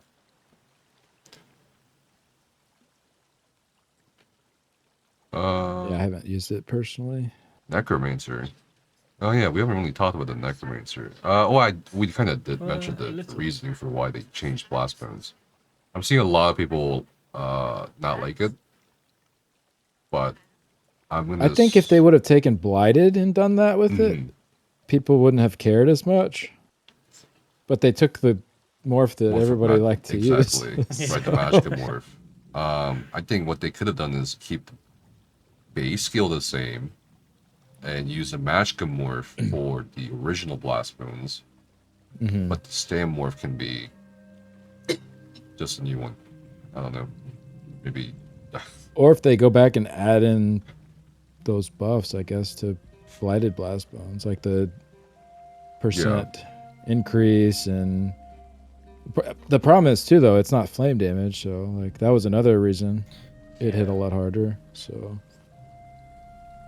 Yeah, I'd like to see Blighted get some buffs, because right now, from the parses I've seen, it is lower than using the new version. But you do get more AoE out of it, but still, it feels kind of bad to like do a more complicated rotation and just get worse results. That's the weird thing, right? Because they wanted to make it less complicated, but with the new blast bones, you're keeping up essentially more dots, right? With one semi-spammable in this form of skull, maybe, if you don't want to use flurry.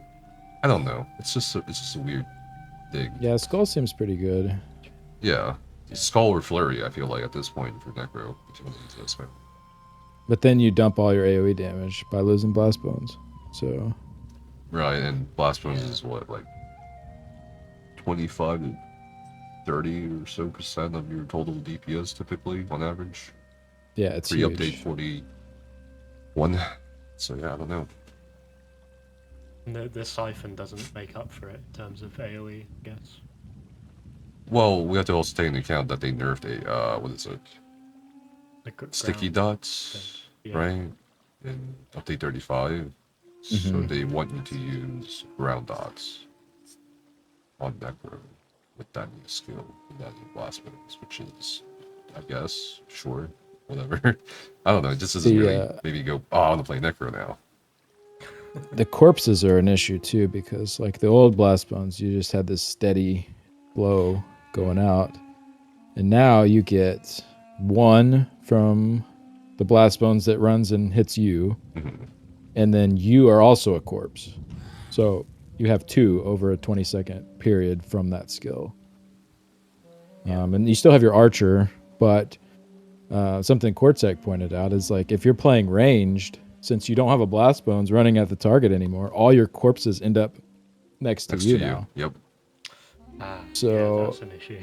Yeah, and even if you like siphon a corpse next to you and run to the target, that part of the siphon doesn't do damage. It's like you'd have to go like on the other side of them for it to work. I'm imagining the EC Crow in Asylum now, going and getting breathed by the boss, trying to get siphoned to hit. So yeah, there's some little weird things that didn't seem like they were accounted for with that. I don't think they thought very far ahead with the new blast bones. Like on the maybe static fight, and they've said this in the past that they test a lot on the dummy. Yeah, sure, but like in actual fights, whether we're talking about trials or even 4-man content or PvP, I don't know about this new skill. I don't know. The third cast of Fall Spin should drop a corpse if they don't want to ruin their corpse mechanic. Yeah, I guess. I mean, I don't know. Or I saw someone saying Boneyard could like spawn corpses too or something. Like, yeah, wasn't there a morph for Boneyard that like absorbs them anyway? Yeah. Yeah, and that's another thing. I've seen people purposefully not buffing that on their parses so that they have enough corpses with the new version. And it's just it just feels weird. Like I don't know. There's going to be a scribing skill that spawns a corpse. Everyone can be necros. That'd be funny. Well, the Templars, they like a little repentance or whatever.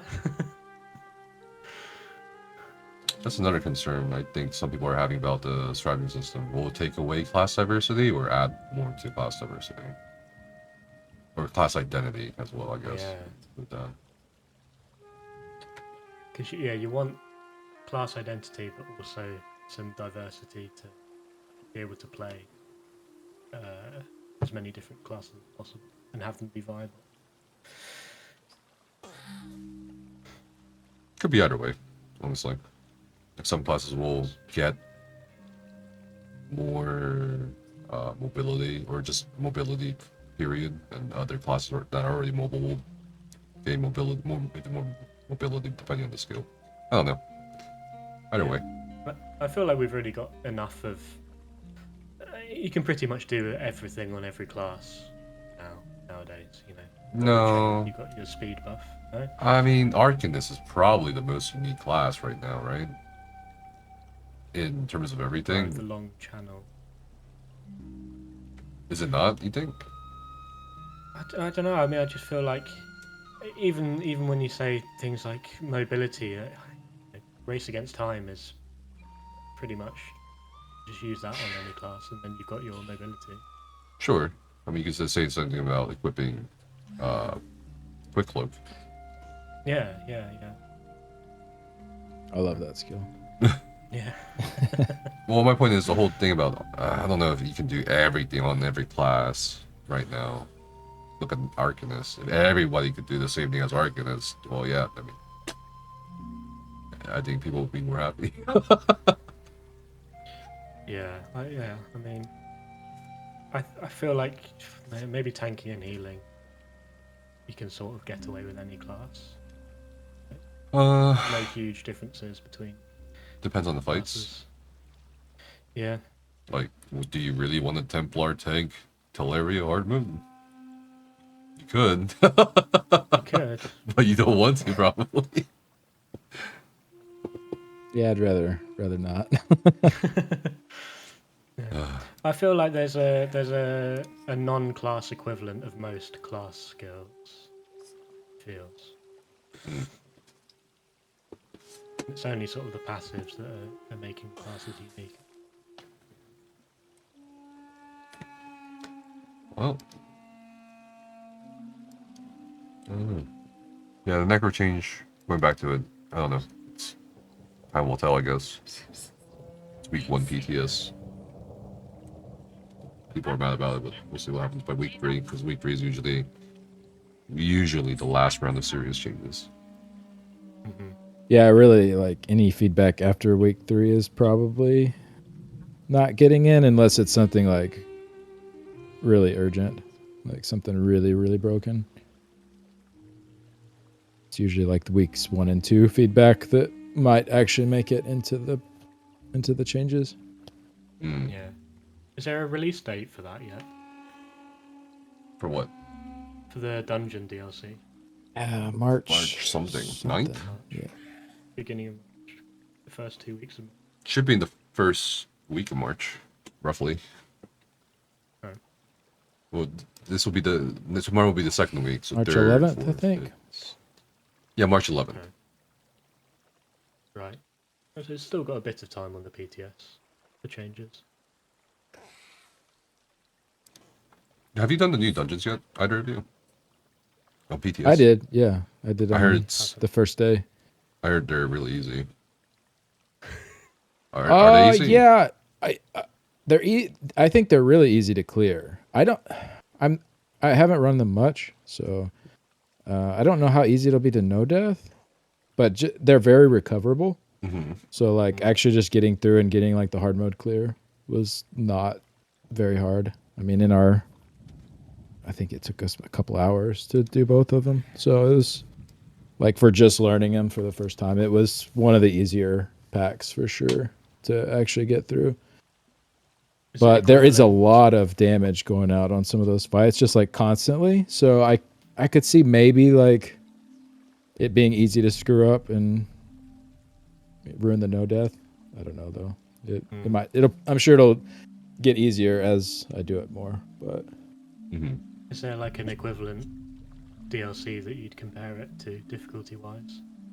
ooh, I mean, Cauldron and Black Drake Villa, they were quite easy when they came out. Oh, yeah, I would say it's. I think those were probably easier to not die in. Okay. But it's not like Coral Airy either. I don't think it's like Yeah, God, that one's still to that level. Still tough. Yeah, that's one of the harder ones for sure.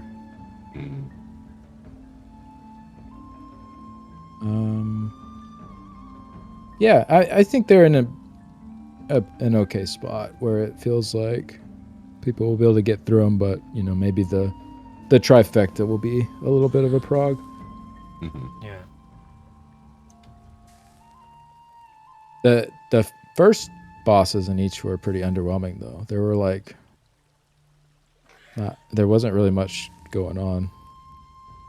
It's just kind of like oh, it's over. All right.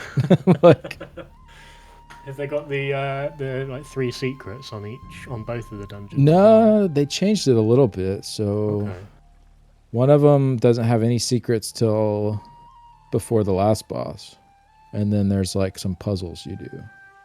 Oh. And then the other one is more of that traditional like 3 secret setup.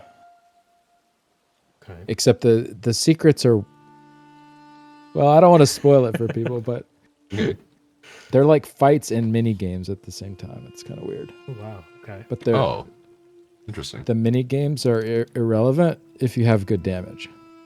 So it's kind Right. of like, Yeah. I think only people with low damage will have to actually play the mini game while they're fighting.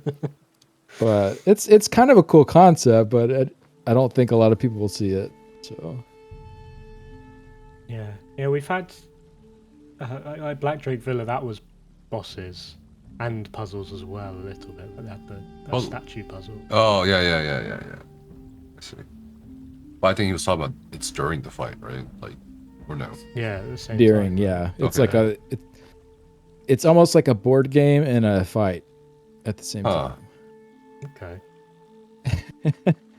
But Yeah, if you're like I said, if your damage is high enough, you don't have to play the board game, so it doesn't really matter. Just beam, What? Just being. So these are skippable mechanics. pretty much. Yeah.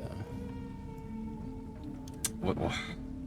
Yeah, I don't know. What do you think about that then? Like, so is it like a good balance between things like time gates on Lair Marsalok? Oh, I hate those so much. Yeah. So is it like? I guess I don't know. I guess that's a good balance. Normal Lair Marsalok. Yeah, I was doing Lair of Marslock only the other day, and they've changed so many things. Like they've taken away loads of things, and it's made it even more. Yeah, they Dark. buffed it. I don't know why. It was a few They patches buffed ago. it? Yeah, they buffed it. I was like, why would you buff this dungeon? Yeah, but on like the Lurcher fight, there used to be a dragon that would come past and do a breath and enrage the boss if it was stood in it. That's like gone. And then the Stranglers, Mm-hmm. they only spawn in one corner. Yeah. They used to go around the room. It's like, I don't know. It's made a tedious dungeon even more tedious. Yeah, they made it That's slightly really longer, tedious, yeah. for sure. I don't Yeah. know why, but whatever. Yeah, I think that dungeon pack was a failed experiment with the time gating or the health gating. Yeah, how Mm, time gating. Someone said they liked Lair Marsalok. Oh, well, they're wrong. No, I actually really like the last boss on hard mode on Lara Marsalok. I think it's a cool Yeah. mechanic. You have to actually communicate and work together to do that. Yeah. But the rest of the dungeon, I'm good on it. What was the other one that came with Moongrave Fane. Moongrave Fane? Yeah, that has a Oh, the lot of health cube. gates too. And Yep. the Gargoyle, The goddamn. boxes suck. Yeah, the gargoyle fight, you just have to like do damage for 3 seconds and then stand there Yeah. for 15 or whatever, and then keep tapping him. Yeah. I'm glad they went away from that philosophy after that. Yeah, that was Yeah. bad. I noticed they put it in a couple of the like quest bosses in the world as well. They started doing health gating sort of around that time. That I don't mind as Elsewhere. much because it's a quest and it's like, Yeah. It's you only have like to do a- it once. yeah, exactly. It's not something you're doing on repeat over and over. Mhm. I don't, and I actually kind of like that for quest bosses because then you actually see stuff going on. You see different mechanics. But because otherwise, you know, they're dead in like 5 seconds and you see nothing. Yeah, exactly. Yeah. It seemed like they were going for that philosophy with Lair Marsalok and Moongrave, but then, you know, when you have to run those dungeons 50 times to farm gear, it's just like, oh god, why? Kind of touched on like the internet or YouTube comments earlier. How's your YouTube been going and stuff? Like, how's It's your content good. creation It's- going? It the YouTube stuff slowed down pretty bad. Maybe a year and a half ago. Yeah. I think I saw other people saying similar things. I think a lot of people were just not really interested in what was going on. But it's definitely the pace has picked back up a lot recently. So yeah, it's been going pretty good. Seems like there's more of an interest right now in what's going on with the game Mm-hmm. than a year ago for sure. Yeah, I think the chapter height plus scribing plus PvP update will bring a lot of, well, even if it's temporary, a lot of people back, along with new people. So I think this year may be one of the bigger years for sure for ESO. I mean, I have people who were banned from ESO and people who quit ESO 2 years ago. People who call ESO dog shit, and now they're coming back this year for either the PvP update or the chapter update. So, yeah, there's a bunch of people, like a lot, expecting shitty people to come back for the PvP update. So that's always fucking I fun. know. Yeah. Are So people still watching the like long form ESO videos, or are they preferring like shorts and? yeah. I did my first short the other day, actually. Did you? What was it It's, about? the changes to Templar for update 41. There was nothing though. Yeah, no. You made a shit post. Okay. I made a shit I was thinking of making a post, shit post for exactly. Templar because people keep commenting. What about Templar, Nefis? Why didn't you come for Templar? Is there a mistake in the video editing? Did you not include Templar? I'll probably make a shit post too, honestly. What about streaming? I know you've been streaming a lot of Baldur's Gate 3. How's that been? Yeah, I've been doing a lot more variety Hell yeah. lately. I still play ESO, but I actually I quit my raid teams. Yeah. You did the Nefis. I'm also quitting raiding shortly soon. Like, we're really close. Like, I had 2 last raid teams. The other one finished the objective. Now I'm just waiting for this one to finish. And I'm done raiding forever. So. Wow. I needed a break from it. I've been on the same couple of teams for Years. like 5-6 years now, and it's great. I got to really know and love the people, and that's the only reason I was really still doing it at that point. It's just so burnout on the scheduled raids though. So Yeah. it's actually been really refreshing just kind of logging in and playing when I want to play instead of like having these blocks like 4 days a week where I have to show up every time and zapping the fun out of it. So it's been good. And yeah, I've been playing. I'm so into Baldur's Gate 3. I love that game. Yeah, it's a really good game.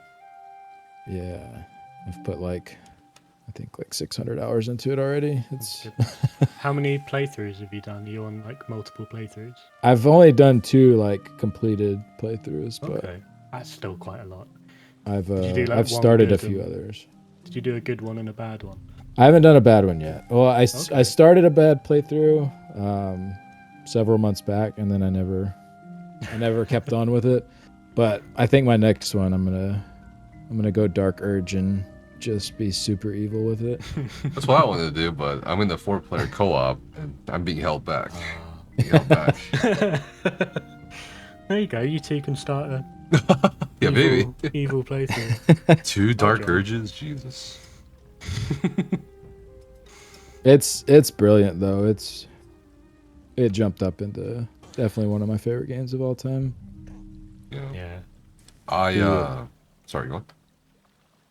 I was just gonna say that the amount of choice within it, not just with the story, but with how you set up your character and there's just so many viable ways to go through the game Yeah. that it has incredible replayability. Like I said, I've done 600 hours and I don't feel burnout at all on the game. I want to start another playthrough now, but I'm kind of forcing myself to hold off for a little bit because I've been playing it so much, but I don't want to. I have that feeling I want to get back in. I want to play some more. It's wild for a game like that to just, you want to keep playing it over and over. Did you play Baldur's Gate 1 and 2? I did, yeah. So I played those growing up. Yeah. Really enjoyed them. Me And then I really liked Larian's other stuff, Did you Divinity play 2. Divinity? Yeah, they were good. This was just perfect for me. I mean, I knew I'd like it because I'm all right, I like Baldur's Gate, I like Divinity. It's a no-brainer, but I didn't know I'd like it as much as I do. Yeah. Did you try Dragon Age and stuff as well? Because I feel like that kind of filled that gap between the first couple of Baldur's Gates and Divinity Original Sin. I It's kinda did when not, but Dragon Age so was- many people have told me you should play that because Yeah. it seems like it would be right up my alley. I but feel like you may as well play Baldur's Gate 3 now, but if that didn't exist and Divinity Original Sin hadn't been released yet, then Dragon Age was your go-to yeah, RPG. I just started Oblivion up yesterday. Oh, you Goodness. got that real chapter spellcrafting I- life going. I'm going You went around to the the Mages source. Guilds. I'm going around. I'm getting my recommendations so I can Hell go yeah. do the spell crafting. And I went to Skingrad the first day streaming it just to kind of walk around and check it out. Yeah, it was pretty cool. It feels like it holds up pretty well actually. Like Does it? it's a little clunky, but it's not bad. Okay.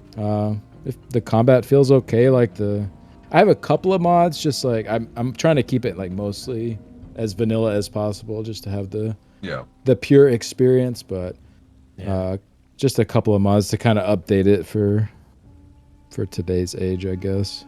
Basic stuff. I reckon people under the age of 20 wouldn't be able to handle Oblivion combat though. Maybe not. There's not enough like emote dances. Oh. This year's gonna be crazy. I started Variety a bit late last year. It's been really fun. Really, really fun. But this year It's refreshing. Yeah, it's very refreshing. And there's 2 games I'm keeping an eye out for sure. There's Dragon's Dogma 2. And then, that. And then Ashes of Creation Alpha 2. Cannot wait to get my hands on that. Is that still like $500 to get into or whatever? It wasn't $500 for me. Oh, was it? Okay. It was like $499 plus tax. yeah, $499. What was it? I don't remember, bro. Maybe it was 200. 200-ish. Yeah. For Alpha 2. And then Beta 1, Beta 2. Like, just access to those 3 things. It's 200-ish. 220? Okay. Yeah, so that's gonna be fun. For sure. Now, if you buy that, do you get into all of the future betas? Is that how that works? Yeah. So Alpha 2. I would hope so. Beta 1, Beta 2, and then, of course, launch the actual game. If it ever comes out. Before I die or whatever. I've watched some updates on it. Like I don't follow it religiously or anything, but you know, they'll show off, and they showed off I think their Ranger demo recently, and it looked pretty cool. Like he's like flipping around, shooting arrows, and all the effects looked pretty good. So I think it has potential, but it's, you know, there's so much that goes into an MMO actually being a good game. Yeah. It feels like they thought it through, though, with a lot of their concepts, so we'll see. We'll see. We shall see. How about you, Ollie? You looking forward to anything except besides ESO? Well, yeah, I mean, so since account-wide achievements, like, once you get your trial trifecta, that's kind of it for the year. So, I mean, I've been playing on NA, but that's only, like, late in the evening. Then other than that, I've been playing... So I've started up Medieval Dynasty again. You can do co-op in that now. Yeah, that's a very interesting experience. Like, it feels like what all the old Minecraft mods were trying to do. Like, you know, build your little village, you marry your NPC wife, you know, get all your little villagers and stuff, chop your trees. It's very, very peaceful. And sounds cozy, yeah. And playing it with other people makes it so much better, because some of those resource gathering games, they can get a little bit grindy, lonely. If you've got, you know, 2 or 3 of you there. We managed to build a stone house overnight, which I don't know in what other game you could do that. There's a MMO called PAX Day that is an alpha. They want everything to be built by players. Towns, the cities, everything. Oh, really? Wow. Yeah. It's like an exploration / building / combat MMO. It's pretty interesting. It also feels like more than ever, especially with the long-term ESO players, people are just kind of branching out more and more. Yeah, I mean, For sure. like you say, with ESO being Seasonal. kind of seasonal, yeah. Yeah, It gives like people opportunities to play other things. the content I've been making for ESO is just seasonal. I'm not gonna be doing build videos anymore or whatever. It's gonna be website or patch it. That's really good. PTS maybe. I was joking Problem around. with build videos, Yeah. like, they generally do pretty well, but like, so I just put out a Nightblade build like a month ago, Like, well, they're changing all that up, so Yeah. now it's, that's the part that makes me not want to do build videos, because it's just like they take way more time for me than any of the other videos I do, and which can be good because I mean they sometimes do pretty well, but when a patch just comes and demolishes it right after, it's just kind of deflating. Like, I just spent all that time and now it's like no one's gonna watch this anymore. Yeah, you It lost burns all you your out residual super income fast from it. because you gotta edit the audio, edit graphics, edit the video, optimize the fucking, everything. You gotta make the thumbnail, fucking SEO, tags, and then you also have to do a lot of testing for ESO build videos. I just don't want to do that shit ever. Yeah. There's a lot I mean, that like, goes into them. Like publicizing it as well. I mean, do you release videos on other platforms? Because I mean, I feel like with Twitch, it's been a little bit annoying that people moved away from Twitch onto Kick and YouTube. At least now you can multi-stream. Is that an issue with YouTube, or is it fine just to release on YouTube without posting it anywhere? I don't really know where else I'd post videos. I don't know. Maybe Twitter? Well, I don't know. Yeah, putting it on, I don't know, Reddit or something. Or Well, there is. I quit using Reddit. Yeah? Why? After the whole thing where the third-party apps got axed, I used Apollo as the app for that, and it just kind of rubbed me the wrong way. I was like, you know what, I don't really care about Reddit that much, so just not gonna use it. So now I only log in if somebody links me something on there, and they're like, oh, check out what so and so said, and then I'll go on there and this smash my keyboard at them. You have to log in for the not safe for work content.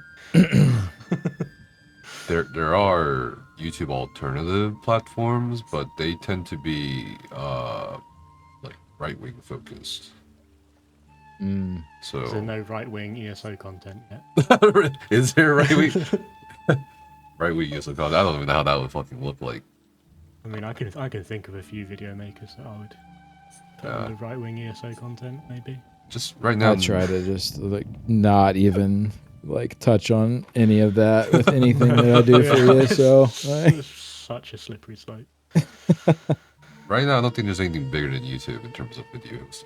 So, or like the viability of monetizing your content. I mean, you could do TikTok, sure, but that's not really the same thing. Yeah, it's the attention that YouTube draws to your videos enough, or do you have to like, do your social media as well? Everything. Yeah, I mean, I don't promote every video I do, but like, I'll post some like on Twitter, just saying, hey, like, new videos up, or I'll post in Discord. That Discord's one of the main ways I share the videos. Yeah, that's people are most active there, surely. I think Discord is gonna do something big soon, like market-wise. I don't know. They have the tools for it. They have the tools to make its platform at least a streaming service as well, or a streaming platform as well. Yeah. They're close. I mean, they've been making a lot of monetization tools for creators, so it's kind of interesting. I hope they keep it like it has been, though. It's They did that shitty mobile update where I don't know if you had trouble with it, but I had a lot of trouble with the mobile update. Oh, when they changed like everything. Yeah. Oh yeah, the messages are a different tab from the servers. Yeah, it's kind of weird. Well, but for the most part, it seems like Discord has stayed very user friendly, and like, I hope they don't like screw it all up, because it's it's a nice place to like build communities and hang out and chat about stuff. So yeah, I don't think it's gonna go I don't think it's gonna go anywhere anytime soon, even if they fuck up a lot. Like there's no Yeah. yeah. Yeah. I mean, I feel like if they were going to add streaming, they could just add it to the like home menu when you log in or something. You guys have cute animals. I guess at this point we can start wrapping it up if you guys want, or we can talk about more different things. You guys have cute animals. Just make cute animal movies instead to finance the ESO. What does that mean? To finance the ESO stuff. I mean, would Oh, right. people Instead watch of making build videos. videos just me and my cats? Yeah. I'll maybe. It would work, I reckon. I haven't thought about that one. They do visit a lot on stream. Yeah. If you got like a second channel for IRL stuff, like, people do that sometimes. Skinnycheeks too. Yeah, we could do that. Sure, why not? I try to keep, like, I don't post a ton on Instagram, but I try to post some IRL stuff on there. Instagram is fucking hilarious if you want to make content on there. It's so fucking funny. So like, I uploaded this like just a video of our dog in the backseat, our puppy. He's like whining and crying, and then people are like, "Why are you holding him?" There's my favorite Instagram comment on it. There's like I don't know how many views there are. There's like over 1 million views on it, and there's like 70,000 likes. But then the comments are fucking interesting. My favorite comment on that post was, "We got this psycho is recording the dog instead of holding it. If we got the next Jeffrey Dahmer on our hands." Oh my god. I think Instagram is fucking hilarious. I think if you're gonna make content, make content on Instagram.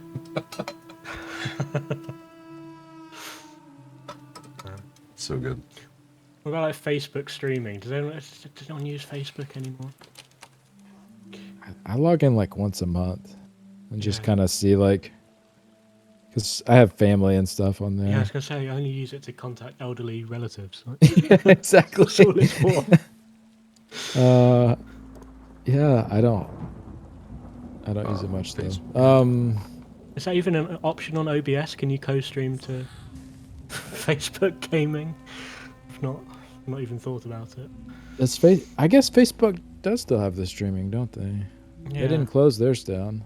But I think it just kind of like pops up in your feed rather than, I don't know if there's a hub for it. It's like, just kind of come across it accident. Yeah, I think I saw some video, some guy driving a 18-wheeler in a game. Yeah, that's all it is. It's like Southeast Asians driving trucks. It's like it's the entire. He had like a lot of viewers too, the one that Yeah. popped up, and I was Yeah. like, okay, whatever, that's cool. We got some questions. A couple questions. Why do you? I think this is for Skinny. Why do you look like the Giga Chad from a side angle, Skinny? What? He's got the jawline and the beard. It's all beard. Let's see. It's all Will beard. you guys cover the new trials or trial? No, I will not be rating the new trial. I'm done rating. Wow. Like, I'll do it. I'll be the I'll- last I'll- raider on on the podcast. ESO. Yeah. I don't know if Skinny will cover it. I'm sure Skinny will I'll- raid, right? Probably do it on PTS and check it out, because normally Code throws together stuff for that. Hmm. So I'll probably do that, and I'll see, like, is this going to be some, month after month after month BS prog, or is it something that's going to be more reasonable? Amount of time. Yeah. I don't want to spend months working on something. Yeah, Yeah. I'm quitting rating, period. So I'm not gonna check it out. And that calls into question, I feel like, for me on a personal level, what I'm gonna do in ESO if I ever even play ESO after like PTS promotions, but like I think I'm just gonna start PvP and not I'm gonna stay away from PvE. Ooh. Yeah. That's I the really last enjoyed character the- progression left. PvP. It's actually kind of like seeming more and more interesting to me recently. Just Yeah. doing some more PvP. Hey, we can all go PvP. I mean, And, that for it. yeah, I used to do a lot of Stam Sork and Stam DK. When Warden first came out, I did a lot of Stam Warden, but Yeah, I'd be interested to just. I don't know. Every time I get back out there, it wears off pretty quick for me, and I'm like, oh yeah, okay, I think I've done this I before. think you need like, I think you need like at least 1 to 2 other people with you for PvP now. Yeah, no, it's it's always better running It's around. just fun, like Yeah. trash talking and shit. Also, like you don't get served down as easily. So. You need to. It's difficult to catch up with the meta as well because builds aren't quite as freely available. You kind of need to wait until you get killed by something 20 times. See, oh, okay. I went into That's what I need to be wearing. I went to PvP recently with Annie, or Animation Canceling, if you know him. We're both on Stam Swords. So, I mean, if you want a Stam Sword build. Although it's not the best class. No, I don't. Yeah, I don't care if as long as it's not like the bottom tier right now. What Necro's like the worst right now, right? For PvP, Yeah. Even I'd those say ones, like they're tanky. They just don't really kill anyone. Yeah. But some people are into that. I don't mind as long as it's like in the top few. Ish. Like I don't care about like being on whatever's the absolute meta for the patch or whatever. Just I don't want it to suck, you know. Yeah. Do we have any specific concerns about the scribing system? I think we mentioned this earlier. Like, not underwhelming. That's it. For me, not gimmicky. Just maybe just OP, honestly. Lots of element choice for every skill. That's a big one for me. Come into PvP, please. I can 1v3 you. Yeah, okay. Sure. You don't have to be afraid of her. I've beaten her one-on-one many times. Yep. I'm ready for streamers ballroom. Emp run when? I think. Skinny, do you have Emp? I don't know. I can get you Emp. That'd I be think cool. Ollie has Emp, and I have Emp. I don't have it on NA. Oh, then you want one on an A. Sure, why not? Okay. Let's do it. Yeah. DC? Is that what y'all do? I don't really do DC. DC. I'm on DC right now with it, any, but we can lines. I have others, but like DC is where most of my characters are. Yeah. So is it DC now, Ollie? I mean, it can be. I've got, I made my first couple of characters before I bought the Any Race, Any Alliance pack, which is annoying that you don't get that on both servers when you buy it. So I am stuck with 1 banana, 1 Smurf, and 8 reds.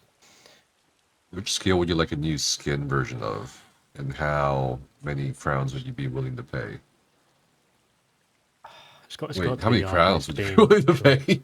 0. I don't know. I'd pay like 1k crowns for a red Arcanist beam. I reckon. 1k crowns for a what? A red Arcanist beam. A red art, bro. Come on. 1K crowns? Then it could be like a proper bro. light show. $10 for red beam? How about make it earnable in the game? You know. Well, yeah, ideally, yeah. Ideally. I'm not going to be paying $10. I'm paying. Yeah, but you'd be willing to pay $10 for a red beam, bro. Come on. I'd be willing to pay 4 million gold. Bruh. Alright. Does anyone else have any questions? Do we want to talk about anything before we finish? Anything at all on your mind? Whether it's about the IRL events coming up or anything. You're going for like the whole anything. week.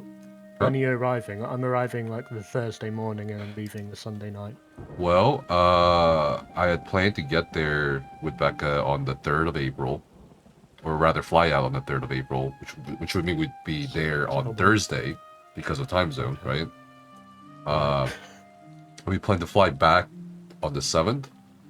And because of time zone, because we're going back in time technically, we'd still arrive in the United States by the 7th. But plans have changed. I think Skinny can guess as to why, maybe. But we'll be going earlier on the 2nd, flying out on the 2nd, and we'll probably get there on the 3rd. Oh, I haven't even looked into Probably. how that's gonna all. I gotta coordinate. Shit, you know? Probably we'll end up being there on the 3rd, I guess. Yeah, probably the 3rd. So we'll be in Amsterdam a little bit earlier than we thought. Yep. Gonna be awesome. It's gonna be fun. Wait. I'll be there. I'll be streaming. I got the You'll be fucking streaming. Yeah, I got the streaming backpack. Oh yeah. You can go anywhere and fucking stream. Amazing. So we'll be streaming, doing a lot of drinking. Hopefully, nothing happens. I don't think there's anything to fall in the do in canal. Amsterdam that would like be Vegas level escapades. So it's like whatever. Like what? Yeah, weed There's a cafes, big red right? light district. Okay, but like, why would you go to the red light district? Like what? By accident. There's nothing to do there, is there? I don't know. Don't know. But anyway, when are we getting Mindbender? Soon. I forgot to tell you, Ollie and Skinny, but I almost finished the last raid team yesterday. Again, I thought the swashbuckler one was your last one. No, Why that did was you- one of the two last ones. We got Oh, the okay. swashbuckler, but for this newest trial one, dude, like the last boss health was at 2 mil, and then I pushed the talk in Discord voice chat, and said, "This is it, we did it, congrats guys!" Like congratulating people at 2 million health. What are you guys looking at me like that? What the?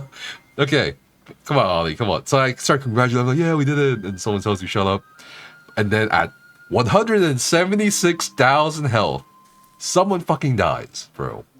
And then Oh no. I it was like don't even half a I second will not before he congratulate died. anyone until they're on our no. mounts. No, I always in congratulate Belfast. people. It's like 2 million though. That's in a raid. That's really low. Yeah, Like, that's like that's what? That's almost like one done. light attack, bro. Not anymore. We're wearing Velothi. That's one beam. I mean, 2 million is only a few seconds, right? Like that's. Yeah, it's they died at 160,000 health, Oh. and I would have won my freedom yesterday, but yeah. And there were server issues today, which made me kept freezing. I don't know, kept making me freeze. Let's see. What is this? Stay away from the drugs and the red lights. Okay. Yeah. What could be done to get more people who start playing with questing into the repeatable long-term content? I think force them to use the group finder. Like if you go near Fungal Grotto, you get queued for it. So, no, I don't know. Like it's that networking that's missing. I think. Is Unless this? you're like reading zone chat. I don't know how to read this question. So to clarify, this is a question asking how to better transition people from the new player stuff into the vet stuff. There's a lot of things we could talk about that. Yeah, I feel like it's like, you start the game, you don't have any friends yet, and you're doing like the single player questing experience. How do Yeah. you transition from that into a group player? But also, You know, besides the social element that Ollie's talking about, I feel like the nature of the content would help a lot. Like you can't really jump from extremely easy overland content into vet dungeons, or from vet dungeons even to hard mode, vet hard mode. There's just no real good bridge for the most part. well, people tend to get into like a social guild, right? And then they might try a normal trial one day. Maybe, sure. So that they like it. It's a journey. I think everyone has their own unique journey. I don't know if you can streamline that anymore. I used to think you could, but it just depends on what people want. Yeah, and it's hard to say because I feel like they don't want to push people too much into the multiplayer experience because Elder Scrolls is such a single player franchise, really. Which doesn't make sense to me because I feel like back when they were making these trailers for ESO, like 2012 or 13, I was like, man, the idea of playing with people in the world of the Elder Scrolls sounds fucking fun, Right. But I guess people want the solo experience. There's so many people these days who want a solo experience in a multiplayer game, which is so bizarre to me. But that's also another topic. I mean, it kind of makes sense. Does it? Because, like, I think what people want is for things to persist over time. And when you play a single player game, it's just kind of like there's no one sharing that with you. Right. But a lot of people don't want to play with other people, but they at least want the things that they've done to like Count. still matter and to be there down the road. And so I think that's where a lot of that appeal comes from, playing MMOs solo. Okay. 'Cause I know for me, like I like single player games, but it's hard for me to want to like really dive in and put a ton of hours into one like I used to a long time ago. Just knowing that it's all going to be gone. It depends on what I'm doing in the game, I guess. Yeah. But like the really grindy type stuff in some single player games is kind of, I find myself just like, why am I doing this? Like there's no... Yeah. Yeah. But with an MMO, it's like, well, there's like some justification because that's going to like live on with other people, you know? So I can see it. I prefer playing with other people, but I could see why people would want that. It depends on the mood for me. Like, but that's why I'm like looking at Ash's creation, because what you do as an individual will affect the world around you in a MMO setting, like visibly, like the node system, the city building, and shit like that. If Cyrodiil became PvE zone, which zone? Which zone should be the next PvE zone? Okay, for whatever reason, if Cyrodiil somehow became the PvE zone, a PvE zone, for whatever reason, I don't know why they would do that. It's just suicide, but sure. Which zone should be the next PvP zone? Oh, that's an easy one. Grautwood. Absolutely. Not fighting around the Put tree. that goddamn tree on fire. Fuck it. I would love to siege that tree, actually, yeah. Alright, I don't know if you guys have answers for what the next PvP zone would be. I mean, it's Imperial City when an event is on is quite fun. And I feel like there's enough people playing Imperial City. There's enough people playing Cyrodiil. I don't think we need to shut it down. I don't know why people keep obsessing with Cyrodiil becoming a PvE zone. Like, people want it to become a PvE zone. It's so interesting. Yeah. It is already a PvE zone. There's like not a lot of now. people there most of the time, and you can just fucking go quest, do daily, without getting bothered. Unless you advertise you're there. True. Nephis, are you just going for Planesbreaker and then you're done? I got Planesbreaker 3 years ago in 2021. Yeah. So, alright. Is there any other question? Anyone want to ask Skinny anything or Ollie anything while we're here?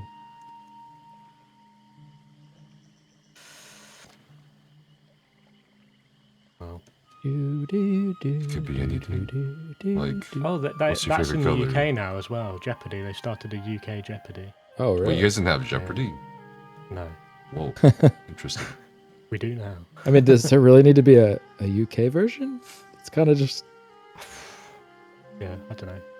Well, it exists now. it's We the didn't same ask for it, thing. but it's But here. Will Skitty play Elden Ring? Haven't you played it before? I have started a playthrough of Elden Ring. Nice. I beat that first boss, whatever, the gatekeeper boss. Yeah. And then I did some other stuff. Fought some other bosses or whatever. But I was playing it sort of semi-co-op with someone. And then we stopped playing together. So it's kind of like a weird one to jump back into right now. I'm starting a new one, or new playthrough today, actually. Because the DLC is dropping for it this year, and that's going to be big. So I'm going to focus on that after a bit more of Cyberpunk. Cyberpunk has been really interesting, lore-wise. Is the new DLC, is it game changing? Is it worth coming back to? It's going to be massive. What is this? What is Skinny's favorite class?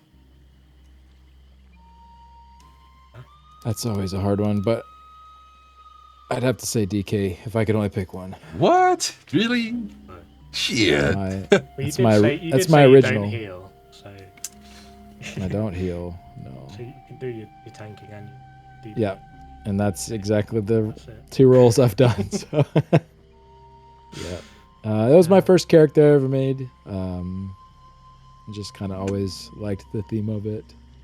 I liked a lot of the changes they made over the last. I guess it was like 3 years ago or so. They started really overhauling the kit.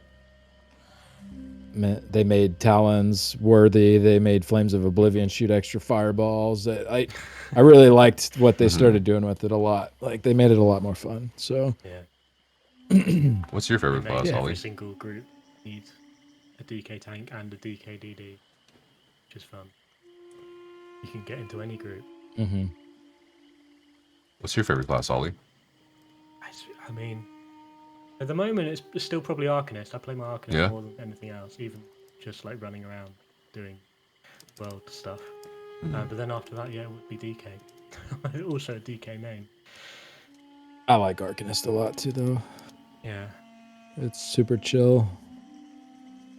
Yeah, it's very like easy to play. I think it suits the pace of Arcanist suits the pace of world content, even trial content. Do you guys get a lot of attention in the game when not streaming? It doesn't ever get weird. It's not really weird. I don't mind it. It's not. Maybe a couple people have been weird, but like, Yeah, I can say the same. the most common one I get though is, "Are you real?" Or like, "Are you the real one?" I get And that I'm too. like- Well, I've said that to you about 5 times. I'm like, "Are there?" I don't think there are any fake Skinnycheeks running around. Like, I don't think that's a thing. Like, so it's just that one's always funny to me. Yeah, I get asked that a lot too. Like, is this you? Question mark. What do I even say to that? Right? Like, Like, yes, is it's no, me. they don't even say my name. Is this you? Question mark. It's like, okay, I guess it is me. Yes, it's whatever. Weird? No, not weird. I think almost everyone who's whispered me outside of PvP or Tales of Tribute have been courteous. Yeah, part. same. Yeah, Yeah. it's not weird. like I do get doing weird mails. You guys get weird Oh mails? really? I had weird mails. I Wait, get I thought- people getting starstruck in like trials, or like I'll fill for a trial and then everyone will stop talking as soon as I enter the chat. It's like, Do you want me to read you the most recent mail I got? Okay. oh, Okay. Okay. This is what? Skinny says no. No? No, One I yes want to and hear one that. Okay. I'm just All I don't right. know what to expect. This is from @censured by Americans from 6 days ago. Title of the mail. This time I am going for good. Good day. And this is the content. Good day. That's it for me. I have wasted nearly 10 years of my life on this one game. These items are for your guild, and the gold might help as well. Life is short. Only one shot at it, and if you let it, life will pass you by, and the opportunities that come with that passing. I like your YouTube videos, but then it was like watching yet another American, going on about everything being from an American perspective. It's repetitive and predictable, just like ESO. And he sent me 13 million gold with like 17 wax and one zircon plating. Yeah. And my okay, first I thought saw was, you posted this. Yeah. You played 10 years and all you got is 13 million gold. 13 million. All right. No wonder you're leaving, man. Yeah. The materials were the funniest part because it was like, yeah, like a couple of wax or whatever.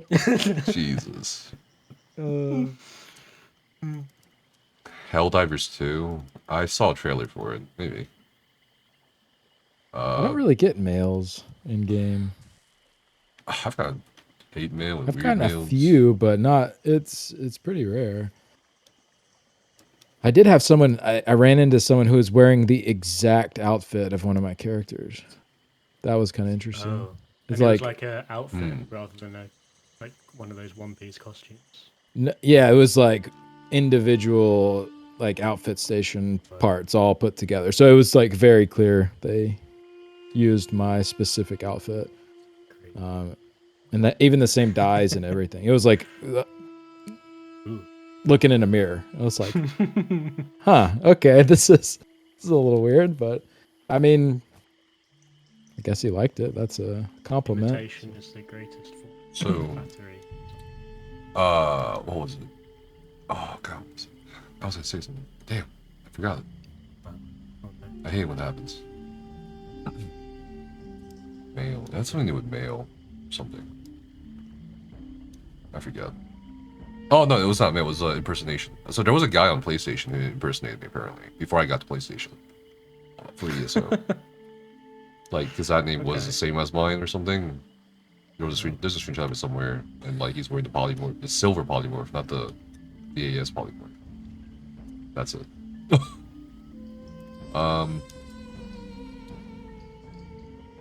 What is this? Did you get your name back on? No clue. What was the worst raid experience you all have had before? Oh, before that, on another note, people have sent me crown crates, but I don't want people to send me crown crates. Oh. Because first, I get nothing. It's a waste. Buy for yourself. You can buy for somebody. So, worst raiding experience you all had before? What about you, Ollie? You're skinny. Mine was very recent. My first trifecta on NA. Really? Was awful. Really? What was your first trifecta? It was a Griffin Heart. Okay. And I mean, I don't want to say too much because I still play with half these people. But, You still play with them? some of them. Okay. The raid leader was like, the raid leader was getting the bar swap mechanic as the kite healer, and they're like, I shouldn't be getting this mechanic. I'm healing. And immediately I had no faith in the leadership when they were swearing blind that they were getting mechanics that they shouldn't be getting. Okay. I'm pretty sure everyone gets the kite in Cloud Rest. I don't think you're immune just because you're a healer. It worried me. It worried me deeply. Mm. But weirdly, we still got Griffin Heart in like 4 days. It wasn't all bad. Could have been worse.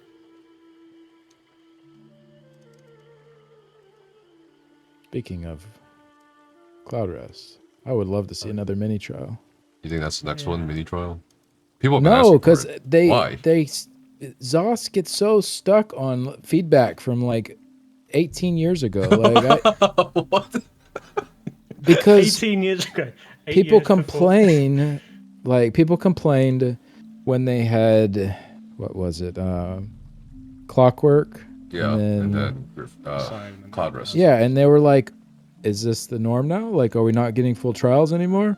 And so people complained, like, Yeah. And ever since then, ZOS is like, nope, people complained, we're not doing any of those mini trials anymore. And it's like, no, like, we'd love to see them every once in a while. We just don't want it to be only one thing, right? Like, variety is the key to everything. Asylum didn't even come in a chapter, though. It was like a mid-year thing, wasn't it? Right. Yeah. So they could That's do that just a instead bonus. of a dungeon DLC, maybe. I would love a new mini trial though, because they're fun and they hold up well over time. I feel like. Is that your worst raid experience? Wait, what? The question was, what was the worst raid experience you have? Oh no, that was just a side comment. Oh, okay. I just want to see another mini trial because. All right. Yeah, fair. Honestly, yeah, I get what you mean. Worst raid experience. I don't know. It'd have to be joining an Asylum +2 one night. This was probably like 2018 or 2019. And it was just a bunch of like super immature people like into their mics and stuff, and like just shitting on each other all night, and it was just the most miserable thing. And I'm like, yeah, this is why I don't sign up for these groups. So Was I there? Was it me? you might have been. Yeah. No fucking way. No, I'm just kidding. No, it was a group. Cursed got me to like join in with. Okay. I like Cursed, but some of the people, some of those in those circles. Oh, jeez. Yeah. It makes you feel old to join those groups, I feel. Yeah. and it ages you even more. And the worst part is we didn't even clear that night, but they were acting like they were such like god tier gamers. It was so annoying. It was so annoying.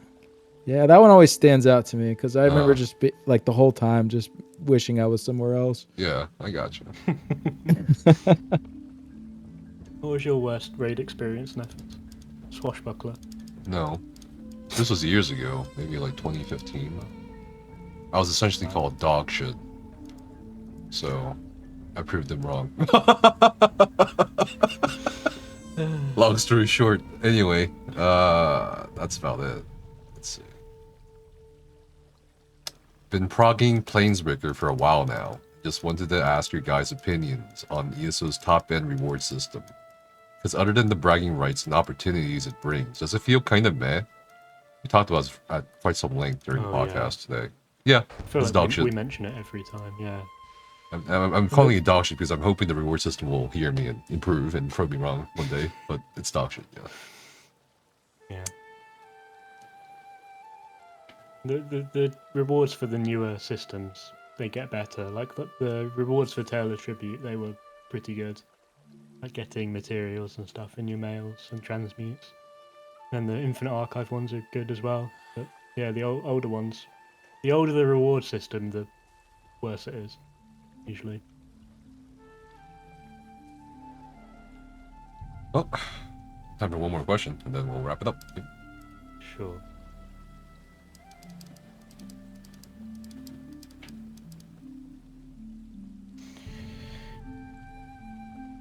Give me a trial where Trifecta gives you a, so that's not a question, but I mean, I guess that's an interesting concept. But then that would be a vet clear, I would say, not a vet hard mode clear or a Trifecta. Because people will complain. Yeah. Well, they had like furnishings in Sunspire hard modes, right? The dragon statues. Yeah, I can imagine them doing it for a vet clear. That could be interesting. Here's the last question. What? Oh, there's okay. We'll take one from YouTube and we'll take from Twitch. From YouTube, what would it take for you to be happy with the raid rewards? Any crown item of your choosing. How could ZOS improve? I have much to say, but I'll let. I think having to not farm some of the things that are boring to farm. So yeah, either like it fills your sticker book for something that you're missing. Like I'm missing loads of gear from like Ethereum Archives, and I don't really want to run Ethereum Archives. So I'd quite like a, I don't know, weekly trial reward gives me a couple of items from the sticker book, or a lead that can't get, you know.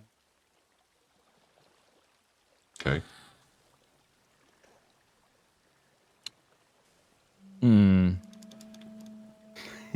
I don't bother with collecting stuff if I don't want it. I don't. There's a part of me that likes to collect, but there's just so much stuff in ESO that I don't care to at this point. Okay. I'll go get the stuff that is relevant when it becomes relevant. Yeah. But Sensible, that's really. Well,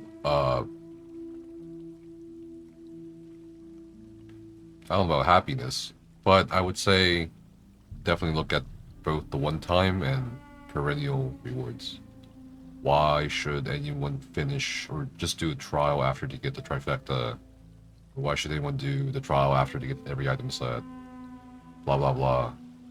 Stop depending on the social element of the ESO to carry the game. Makes no sense after a certain point, especially when people who are that element start quitting the game. Well, up to what you have left. But also the whole concept of rewards is complicated with ESO because you need to have something that's not just a one-time thing.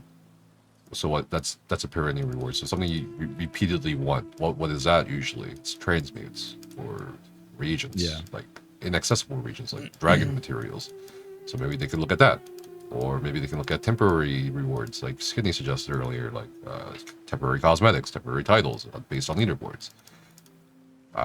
They could go back to the older trials and add more stuff there, whether it's color dyes or new achievements, like maybe you have to kill the warrior 10 times, or a mount fragment of some sort, or it's just so many things you could do.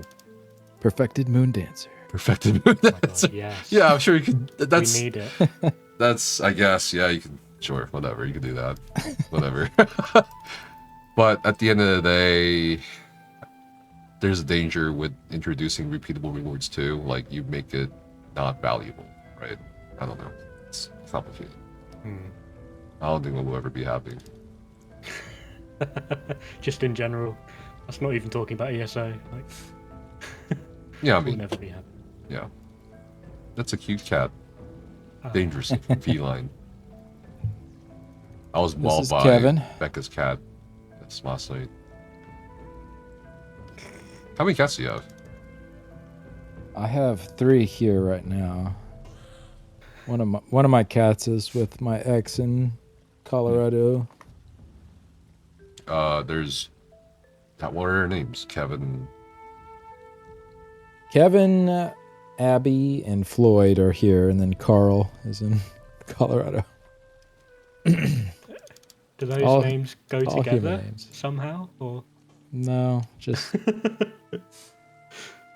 so Kevin was named after Home Alone, after the Macaulay Culkin. Oh, I see. right. Carl is named after The Walking Dead. Carl. Yeah. Carl.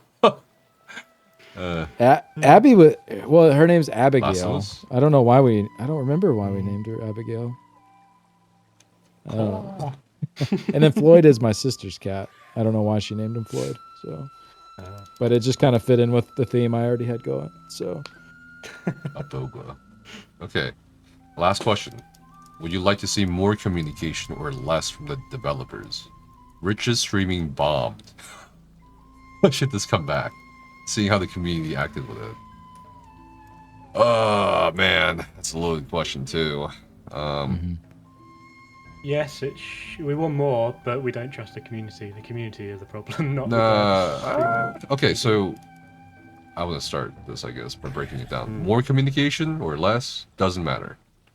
Meaningful communication, yes. I think there's a danger in just saying shit to your player base, but also a danger in like not saying anything at all, of course. Like, right, random Twitter posts. Yeah, we can probably do without. But yeah, exactly.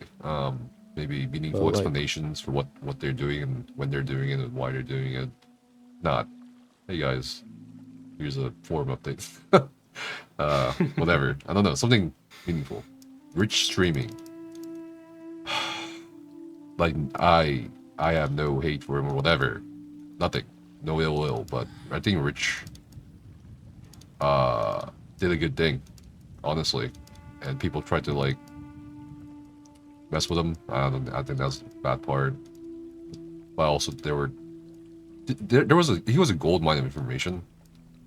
But also I don't think he does very well with the PR aspect sometimes. I mean, like when update 35 happened, he couldn't read the room, even on Twitter. Right? You remember that? What was that post? You remember that post?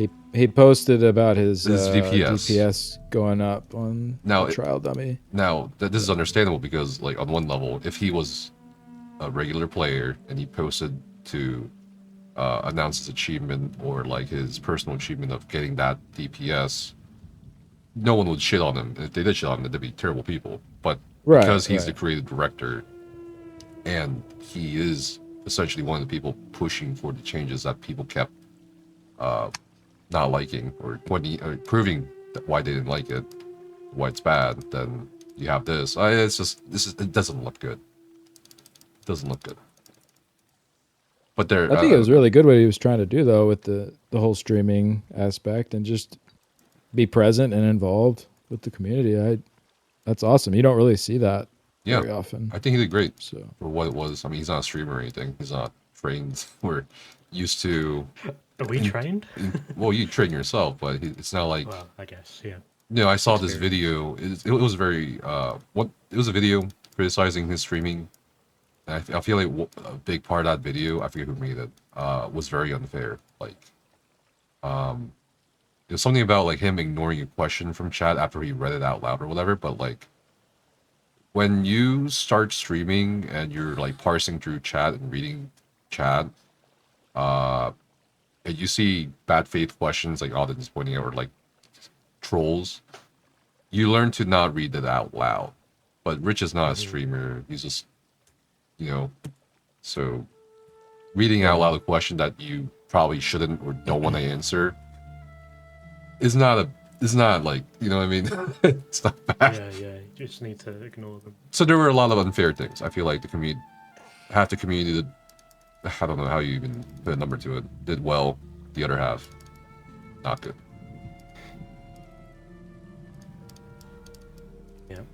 Yeah. I would like more official communication though. More, like ESO lives dedicated to like combat changes and stuff like that. We don't really get a lot of that anymore. Which remember when Roble was a combat dev and they did have ESO live streams centered around combat changes. They would sit on the couch and they would talk about why they made Templar this way, blah blah blah. They don't do that anymore. It feels more commercialized in some ways because you're talking at people, not talking to people, or talking about why you do it. So that's what I mean by meaningful communication. Yeah. Yeah, it feels like I don't know, like the hybridization thing. I jump on that a lot, but it's such a good example because that was January 2022. They made their combat preview about that. Right. Saying like, hey, our long-term goal is to eventually merge all these bonuses like brutality and sorcery into just one stat, and so we have less to keep up with. We haven't heard anything like that since then. That was 2 years ago, and it's just nothing. I mean, and granted, they have made some updates along the way to like enchantments and a few things here and there to kind of ease the pain points that the system created. But we haven't had any communication on like, this is where we're at. This is, even if it's still a ways off, like just let us know, like why is there a snag? Like what's going on? What are the goals for this system that, and the reasons it can't be done yet? Like what, but we just have nothing. So we're just left like every update comes through the patch notes, and I'm like, I wonder if this will be the one where they do hybridization, because I have no way of knowing. Yeah. So I just stuff like that. I wish we got more communication on, and they would keep us up to date more on what's going on. All right. Any closing thoughts, gentlemen? Where do we find you, Skinnycheeks, if we want more Skinnycheeks content? I think I've locked in the Skinnycheeks name everywhere, fortunately. Every platform. Every platform. Every website. Yeah, nobody Even takes that that one for some reason. I don't know why. It's always available. Weird. Yeah, I'm around though. I'm always in some Discord server or somewhere yapping about ESO. You're going to wear your ESO that T-shirt that you wore at the tavern. Does it say introverted but willing to talk about Elder Scrolls? Yes. Yeah,